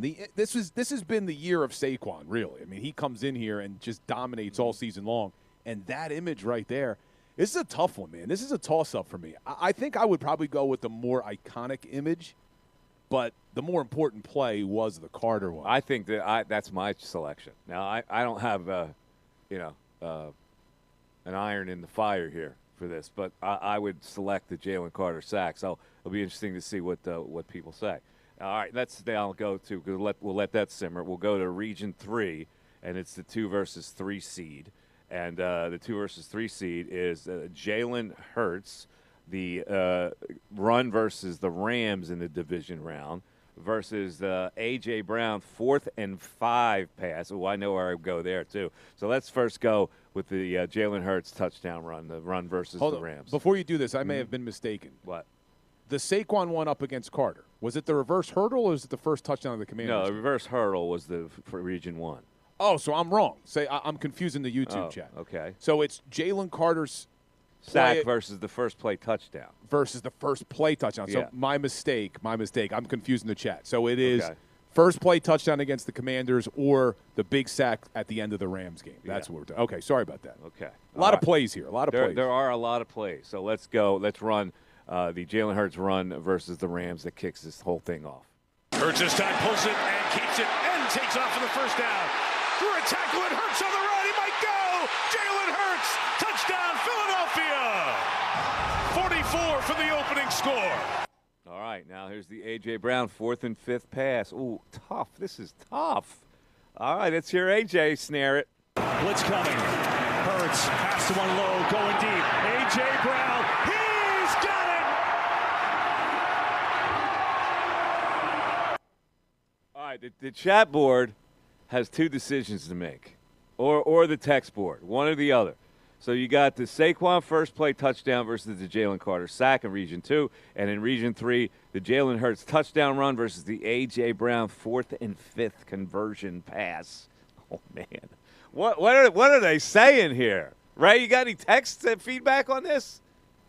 Our text line's been lagging about a minute behind instead of the instantaneous of the chat board. Okay, what's the chat board saying now? The YouTube chat in that first one is taking the Jalen Carter play at the end of the Rams game over the Saquon Barkley first touchdown against the Commanders. I totally agree with that. I really do. I think that sack was really iconic. So that's going to move on. So a 3 seed upsets the 2 seed in that region to get to the Elite 8. And now all we have left here is the Jalen Hurts touchdown run versus the A.J. Brown 4th and 5th pass. What's the chat board saying about that? We're getting a lot of 4th and 5s. 4th and 5. Saying that was the play. Because if you remember, I think was it a tie game when they did that? Yeah, it was key. It was a big play in that game. All right, so we are set now. We've got we've got the Saquon versus Saquon in Region 1. We've got the Cooper DeJean pick 6 versus Jalen Carter in Region 2. We've got the A.J. Brown 4th and 5th pass versus Saquon's record-breaking run. That's a 3 versus a 4 seed. And now we go to the number 1 seed in Region 4. We got the Dallas Goedert play versus the Cooper DeJean hit. So it's the Dallas Goedert catch versus New Orleans versus the Cooper DeJean hit on Derrick Henry. Here's that. First of all, the Dallas Goedert play. Trying to get some of it back. They'll get plenty. Dallas Goedert is wide open. Down the sideline. Inside the 10. First and goal for Philly. 60 yards from Hurts to Goedert. Before you go to the next one, because I want to remind people, this New Orleans game was way back, okay? The Eagles were 1-1. This is the 4th quarter. There's only a minute 20 left in the game. They are losing 12-7. They're about to go down 1-2 on the season to start with all the turmoil coming in, and then that play happens for 61 yards. Could have potentially saved the season. It just feels like it was so long ago we forget. That was a huge play, Mike. It really huge was. Play. Okay, so the Dallas Goedert play, and here's the Cooper DeJean hit. 3rd and 11. Nothing to work with there as he's pile-driven into the ground by the rookie Cooper DeJean. The Eagle bench is going ballistic over that play by the rookie against Derrick Henry, of all people. See, both those plays were rough and tumble plays, man. Mike, I don't know where people are going to go. It looks like an even split in the YouTube chat. Really? Man. They're saying this is a tough one. Bad draw, they're saying. I think you're going to have to make an executive decision on which one you go with. Well, I'm going to tell you who my executive decision is. I'm going to have to go Cooper DeJean. That's how I would lean, too. Yeah, I mean, listen, you're talking – Derrick Henry is a powerful man, and he just drilled him into the ground. He pile-drived him. So the Dallas Goedert play, more important for the game itself and winning that game, and maybe the trajectory of the season could have been different. But Cooper DeJean's hit on Derrick Henry, all right, now, that started, though, Mike, this physicality that, this defense played with. It all kind of started there. I agree, and here's what's up here. Cooper DeJean in the Elite 8 has 2 of the plays. It's amazing. The rookie. All right, let's take a break. We'll come back. We'll try to wind this baby down. 610-632-0975 is how you get in. If you want to decide these games, we're now in the Elite 8.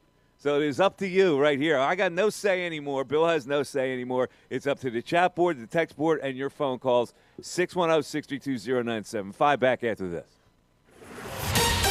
Fanatic Sports Update. One day from the parade. I'm Ray Dunn with this Fanatic Sports Update. We are one day away from celebrating the 2nd Super Bowl title in Eagles franchise history, but who are we kidding? We've been celebrating all week long. One day away from gathering down there in Philadelphia to celebrate it as the Eagles have a parade down Broad Street. They've been celebrating all across the nation, all across certainly the media world this week, getting a chance to talk about all the wonderful things that came out of the victory in Super Bowl 59 over the Kansas City Chiefs. Member of the national media joined Kincade and Salciunas yesterday. Adam Schefter talked about the fact that you just can't take this one away from them or away from this fan base. They're champions for the rest of their life. You never can take that away from them, ever. This was the most dominant team that the Eagles have had, easily. And it worked out really well for them, and they were impressive.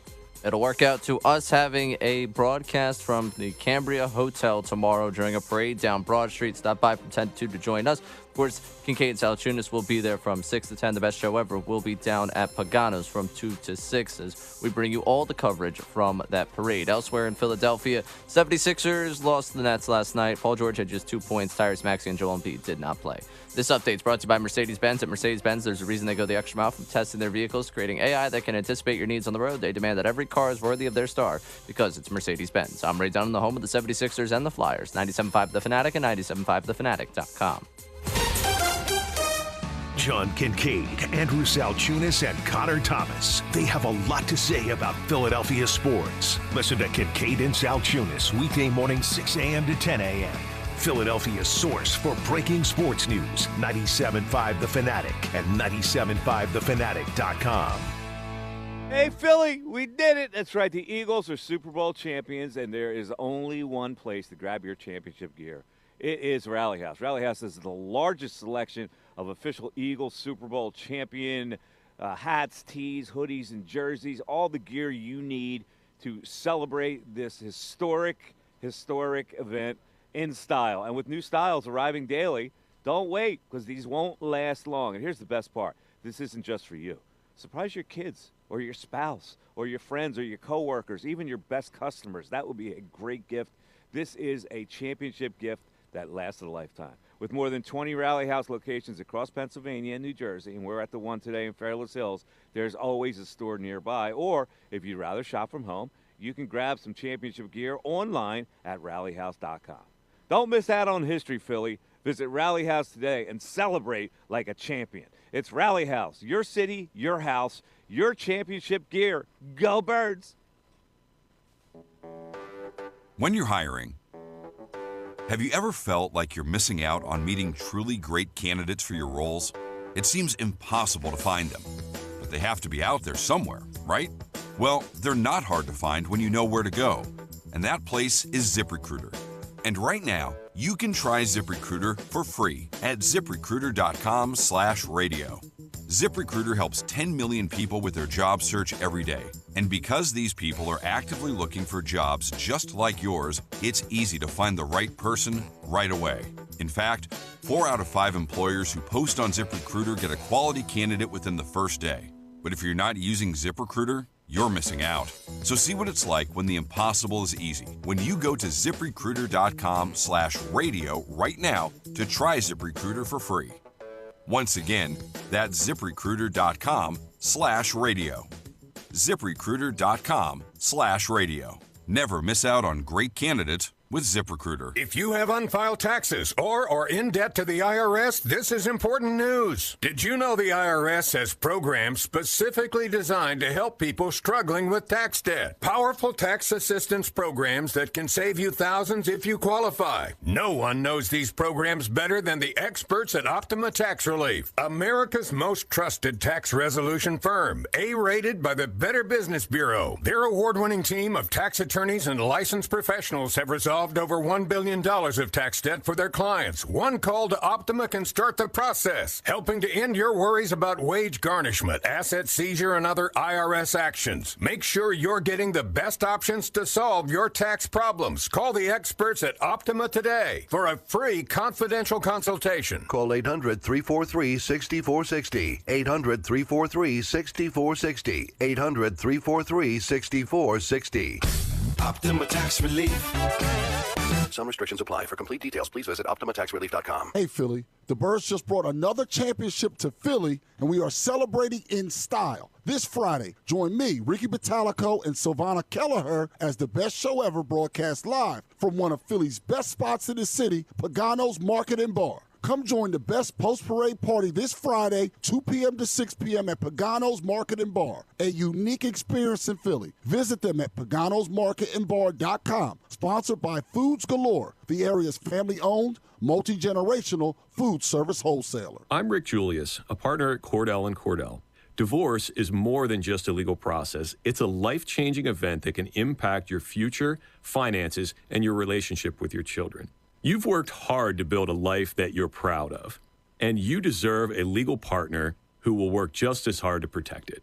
Offices in Philadelphia, Radnor, and Allentown, Pennsylvania, and Mount Laurel, New Jersey. Rick Julius, licensed in Pennsylvania only. Michelle Ferreri, licensed in New Jersey and Pennsylvania. Online at CordellCordell.com. The Birds Insider Show, hosted by Andrew DiCecco. A daily 1-hour show focused on Eagles football with insight and perspective you need to hear. Coming up tonight at 6. 97.5 The Fanatic and 97.5thefanatic.com. Come on out and get your Eagles Super Bowl gear right now. The Mike Missanelli Show from the Rally House in Fairless Hills continues.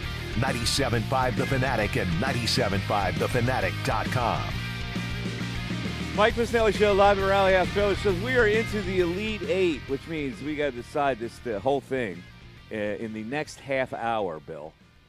So let me put it out there for the people, because the people decide who wins this as far as our field of 32 sound bites on the important moments of this Super Bowl season. We'll start in Region 1. That's the upper left quadrant, where you've got the number 1 seed in the entire tournament, the Saquon Barkley hurdle play. Here it is. Hurts has time. Now locates Barkley out of the backfield. Barkley slips 2 tackles and picks up the first down. Jumping up in the air to the 30. A gain of 14 for Barkley with some nifty moves along the way. Yeah, he jumped up in the air, and he went backwards as he jumped up in the air. And that's the number 1 seed versus the number 2 seed has advanced here to the Elite Eight. It is the Saquon Snow touchdown against the Rams. 118 yards and adding to it. There goes Barkley into the clear through the snow all the way home. He's hit another home run against the Rams. And this one might send him to the championship game. Dancing through the snow to grandmother's house we go. Now, if we are putting up the broadcaster's call, Tirico clearly that was takes a good the one. cake, right? Through the snow. Tirico is to the house. But I don't know, man. They're both so good. How are we going to pick this one? It's a tough one. It's going to have to come down to a caller, I think.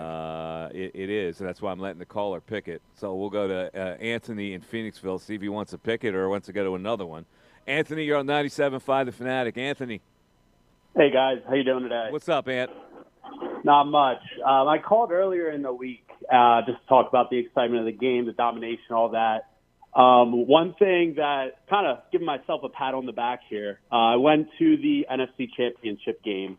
I've gone to every home NFC Championship game dating back to the 04-05 season, just so I'm kind of pot committed at this point. Anytime they host the NFC Championship game, I go no matter what. Mm-hmm. I threw down a pretty penny for the tickets, as you can imagine. I bet Eagles money line on the Super Bowl to win that money back. Kind of figured, you know what, feeling pretty good about it. Try to win that money back, or if they don't win, then it is what it is. So basically went to the game for free. Feeling pretty good about that. That was pretty cool. Brother. Good for you. And then I don't know if this has been touched on at all this week, but kind of just highlighting the domination. I mean, the Chiefs did not have a play in Eagles territory until like late in the third quarter. Yeah, we have talked about it. It was a stifling effort by that defense. It was one of the greatest defensive efforts you're ever going to see. That's right up there with Seattle's defensive effort of several years ago. Yeah, I went back last night and watched most of the game, pretty much up till the Devontae touchdown. Yeah. And I watched that series over and over again, like 3 or 4 times of sack, pick six. Just insane. I can't get enough of it, honestly. All right, Anthony, we're going to give you a chance to pick a game here because you sound like you're invested, right? So we're in Region 2. We're going to let the chat board and the text board pick the Region 1 matchups between Saquon runs. But you got an interesting one here. This is the Region 2. Number 1 seed in Region 2 survived in the Elite Eight. It's the Cooper DeJean pick 6. Here it is. 3rd and 16. Mahomes rolling out. Looking, firing, intercepted. Picked up by Cooper DeJean. Gets a block. DeJean is in. Touchdown. All righty. So 2 defensive plays in this region. The second one, the Jalen Carter sack that cinched the game against the Rams. Here it is. Nakua to the top. 3rd and 2. Stafford in trouble. He's sacked. Brought down by Jalen Carter. All right, there you go. That's a tough one, brother. Who you got? Yeah, That Carter sack was electric, but I got to go the DeJean pick six. All right, Cooper DeJean survives with the pick six. He was the number 1 seed, and he survives. Do we have any declaration on the 2 Saquon plays for Region 1? Oh, man. So people in the YouTube chat are saying that the backwards leap barely, and I think Mike Wintrode on the chat puts it the best, the backwards hurdle is like the emblem of the season. And that's why he's given that the little bit of a thing. Because the snow touchdown was iconic. Yeah. But I think the hurdle was really like the image of the year. You've never seen it before. So, yeah, that's got to be a little more iconic. I think that's the right choice. So Saquon, the number 1 seed, rolls on. Cooper DeJean's picked number 1 seed rolls on. We're now in Region 3, and we'll do the same thing here. We'll let the chat board pick this one, and then we got Sean from New Jersey who's going to pick the Region 4. So in Region 3, the survivors are 3 versus a 4. This is A.J. Brown's 4th and 5th completion for a touchdown. I mean, sorry, for the first down. Yeah, 4th and 5. Yeah. Blitz coming. Hurts, pass to one low, going deep. A.J. Brown, he's got it! So clutch. The throw was clutch. The play call was clutch. Unexpected play call. Ballsy call. Yeah, it was a 14-12 game at that point when they went for it. A.J. Brown against now the Barkley record-breaking jaunt. Here it is. And he's 6 yards shy of a career high for rushing yards, and he's got it, and he's got more, and he's gonna go all the way. What a night! What a season! What a player! 255 rushing yards, and his second 70-plus yard touchdown run. All right, there you go. That's up to now the text board, the chat board. So now let's go to Sean. He's calling from New Jersey, and Sean will pick the Region 4 Elite 8 game. Sean, how you doing, buddy? I'm doing well. Couldn't be doing better. I've said since Jalen's been around, he's taken some criticism. I'm not going to lie. There's been times I've criticized him, but I've always said the same thing. This is a guy who's a good guy. He's the guy you want on your team. He always says the right thing. He does the right thing. I put so much weight on that. And this Super Bowl, and I'm getting choked up right now. He, for me, that's awesome. In my heart, he achieved greatness. He's a and good the kid, reason why, not because he threw for 500 yards, he just managed the game and did what he needed to do to get the job done.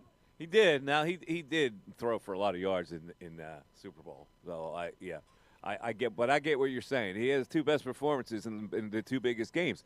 Unlike the McNabbs of the world, I hate to keep bringing this up, but he didn't play his best in those games, and Jalen Hurts did. And I still thank Donovan for everything that he did. All right, brother. I'll tell you what we're going to do for you since you're emotional. You got to pick this game here. This is a tough one.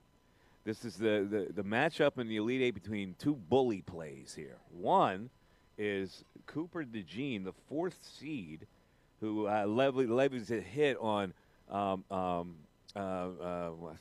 Derrick Henry. Derrick Henry. I'm sorry. No, Bill, what are you doing over there? Wait, what are you doing?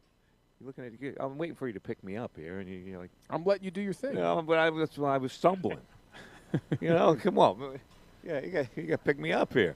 All right, versus Dallas Goedert to touch the catch versus New Orleans. Here it is. Here's Cooper DeJean first. 3rd and 11. Nothing to work with there as he's pile driven into the ground by the rookie Cooper DeJean. The Eagle bench is going ballistic over that play by the rookie against Derrick Henry of all people. Boom. Pile drive. My favorite play, man. And now here's the Dallas Goedert play. Devontae Smith, not Dallas. Oh. It's that's right. It's not Dallas. This is look at my sheet here. This is the 27. It's all over the place. This is the Devontae first play after the turnover touchdown. on downs. Yeah. All right. So that was my mistake. I apologize for that because I'm writing down this stuff and it's all blurred. So go ahead. Here's Devontae with the touchdown in the Super Bowl. Now the Eagles get it back. We're going to run some clock, or maybe throw the dagger. Hurts going deep for it all. Devontae Smith.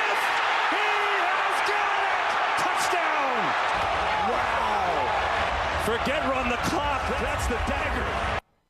All right, there you go. So the dagger versus Coops hit on Derrick That's Henry. correct. It's the 1 versus the 4 seed. So, Sean, go ahead, buddy.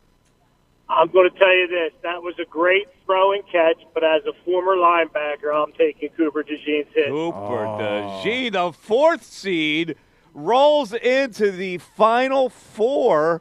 Oh, my. All right, now that we have a chat board declaration on the Region 3 matchup between the 4th and 5 pass and Barkley's record-breaking run. The 4th and 5. 4th and 5 beats Barkley's record-breaking run. Yeah, it was such an important play. 4th and 5, NFC Championship, Oh, man, 14-12 very game. Interesting. All right, ladies and gentlemen, we have the Final Four. In Region 1, the Saquon Hurdle play. In Region 2, the Cooper DeJean pick 6. In Region 3, A.J. Brown's 4th and 5th catch from Jalen Hurts. And in Region 4, Cooper DeJean's hit on Derrick Henry. Cooper has 2 plays in the Final Four. Pretty amazing. It's an upset. The Mike Missanelli Show continues after this. Tyrone Johnson.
All righty.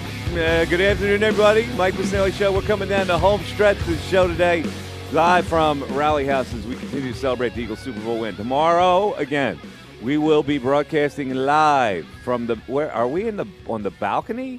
Correct. So We're on the balcony overlooking Broad Street, right in the parade route as it's coming towards City Hall. Yep, at the Cambria Hotel. It's going to be awesome. It is. So if you pass by, give us a wave up top. Yeah, we might throw you beads. And Ray, beads we can throw? And you'll have Ray Dunn down there on the street. Ray's going to be throwing beads. So depending on the setup, maybe we'll get people joining in on some Sirianni love. I don't know. It's going to be a fun day. It's going to be a celebration. It should be a fun day. So we're coming down the home stretch here, and we did a little something called, we did a Field of 32, and we got sound bites from the various big plays, the big moments of this season. We are down to our final four. So if you want to decide the final four, now is the time you need to strike. 610-632-0975, or if you want to hit us up on the text board when we give you the game, or on the chat board, we'll get the consensus to see who moves on. So in the final four, we have the Saquon hurdle play versus the Cooper DeJean pick six. Let's start with the Saquon hurdle play. Here it is again. Hurts has time. Now locates Barkley out of the backfield. Barkley slips two tackles and picks up the first down. Jumping up in the air to the 30. A gain of 14 for Barkley with some nifty moves along the way. All right, there you go. That's a pretty unbeatable play. But Cooper DeJean pick six was such an important play. It's going to be tough in to the beat. Super Bowl. So let's see what we got here. Here's the Cooper DeJean pick six. 3rd and 16. Mahomes rolling out. Looking, firing, intercepted. Picked up by Cooper DeJean. Gets a block. DeJean is in. Touchdown. Oh, come on, Mahomie. You give up a pick six there in the Super Bowl? Yeah, that was a big man. Moment, man. That was a big What a moment. taint on his career. All right. He was under pressure the whole time. We're going to let that marinate for a second. One of our last callers said I paid a pretty penny for it. That's a very interesting phrase. A pretty penny? Pretty penny. Well, would you call pennies pretty?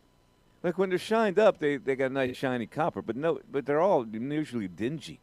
I don't know. I think what's a pretty penny? Out of all of the coins, the penny is probably the prettiest when clean. When clean, but it's always dirty. Like Lincoln's always dirty. See, don't get me started. I think Penny, they don't do Abe right. He's dirty. I think pennies should be eliminated. See, I think everything should be in 5 denominations. So it should be like 95. Well, they're eliminating 55, penny now. The new president. What's his name? Donald Trump. Oh, okay. The new president is eliminating the penny. Well, I think it makes sense though. Like, why should you pay? I got to tell you, 97 cents for something. Come on, I just make it agree. 95. He's tackling all the important issues. They're getting rid of the penny, getting rid of the plastic straw. The paper straw. I think it's an admirable thing that we're doing here. And I'm going to distract you for a second. All right, go ahead. This just got posted on Twitter. Isaiah Rodgers with the Super Bowl 59 tattoo. What do you think of that tattoo on his calf? The logo's a little off, isn't it? What's the red? That's supposed to be the 59 logo, but it looks a little weird, doesn't it? It's a bad job, man. That's what I'm thinking. Yeah. I don't know. I mean, it's permanent. It's a permanent tattoo. Who did that tattoo? Stephen Hawking? I'm not sure. This is an interesting tattoo Rodgers got. That was a terrible thing for me to say. But like the red looks swollen or something. Anyway, I think a lot of people are getting Super Bowl 59 tattoos. It's all swole. It's all swole. Maybe that's the tattoo you should get. All right. So do we have any feedback on the Saquon fumble versus the Cooper pick six? What are they saying? The Saquon fumble. The Saquon. I'm sorry. The Saquon hurdle. The Saquon hurdle. See, I wrote down it looks like fumble. I'm scribbling like a maniac here. Yeah, you doodle like a little kid. The Saquon hurdle play versus the Cooper DeJean pick six. Man, I got to be honest with you. Where are you going, man? So here we go. Here's the. I'll read you just and keep tally. Okay. Ready? Here's the YouTube chat. Go ahead. Pick six, hurdle all day. Pick six has to be more epic. First career pick in the Super Bowl on your birthday to lock down the game. DeJean is a killer. Definitely the pick six. What else we got here? 4-2. And then Kevin Bloomfield, the hurdle. Then Raging Truth, Cooper. 4-3, 5-3. Oh, man. Pick six. 2 more just came in. A third. Oh pick my six. God, the pick six. The pick six. Is running away with it. Cooper DeJean's pick six has survived to the national championship game. Oh, my God. Wait, who's it going to be up against? Who's the other two? Here we go. We're up against the A.J. Brown 4th and 5th pass versus the Cooper DeJean hit on, what's his name? Derrick Henry, yeah, the see, king. I was trying to get you to pick me up again, King and you're Henry. fiddling with something. Well, I'm dealing with our chat board. You're not dealing with a chat board. You're texting somebody. Come on, man. All right, I was let's actually play. I was texting my dad. He said it costs 4 cents to make 1 penny. You are the most diverted person on earth. I swear to God. Can you text your dad after the show? Dude, you called it a Saquon Barkley fumble. I'm not talking to you. What's that look like, Marty? Fumble? It's like fumble, doesn't it? Oh, no, I'm missing. All right, so wait, what's up to go against Cooper's pick six? What are the two? A.J. Brown, 4th and 5th pass. You've been calling it 4th and 5th. No. It's like nails on Cooper a chart. DeJean 4th pick and 5. six. 4th and 5. 4th and 5 pass. 4th and 5th. You've been saying 4th I'm and 5th. all confused right now. I got a million things in my head. It's those mushroom things you've been eating. Howling in my head. All right, that's Fanagram, Bob. All right, the A.J. Brown 4th and 5 pass versus the Cooper DeJean hit. Here's the A.J. Brown pass. Blitz coming. Hurts pass to one low, going deep. A.J. Brown, he's got it! All right. Now here is the Cooper DeJean hit on Derrick Henry. 3rd and 11. Nothing to work with there as he's pile-driven into the ground by the rookie Cooper DeJean.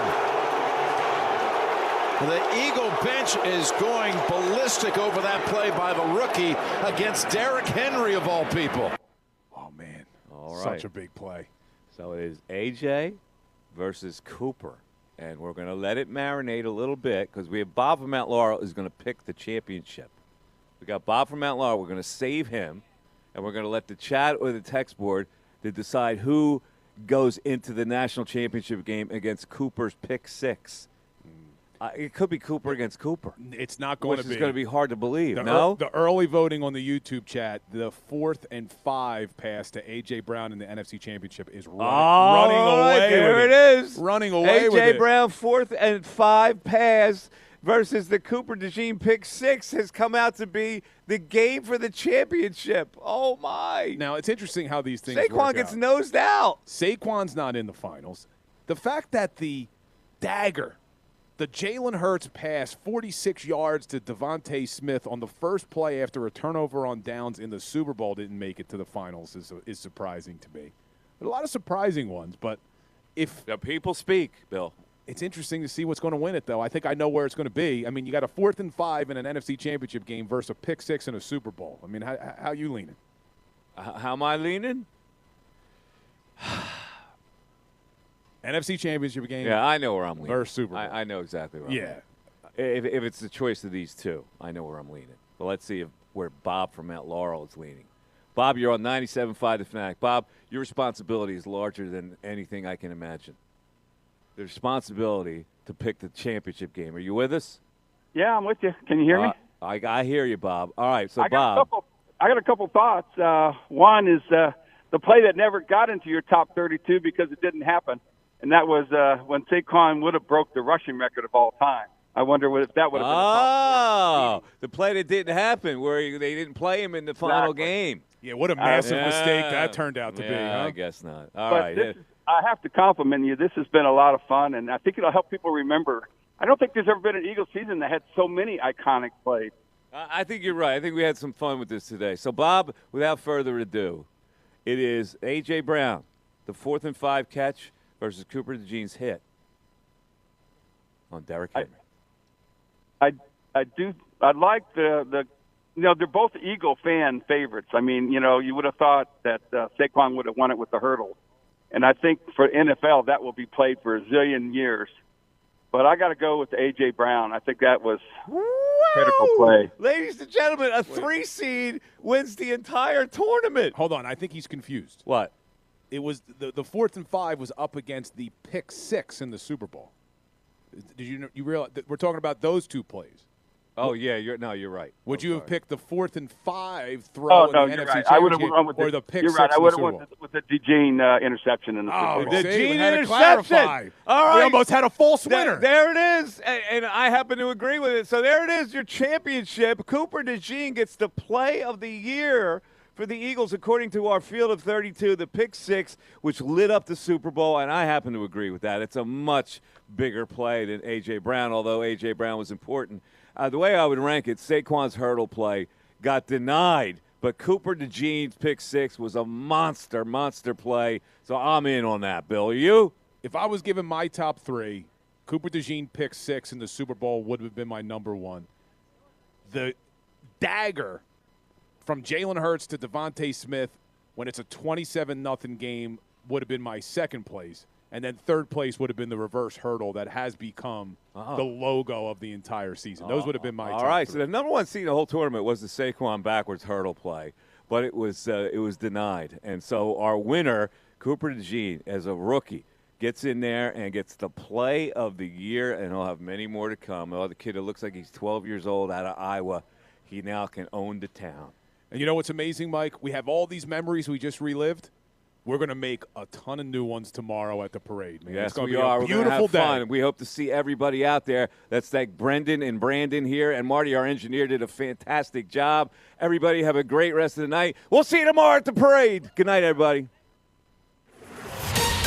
Fanatic.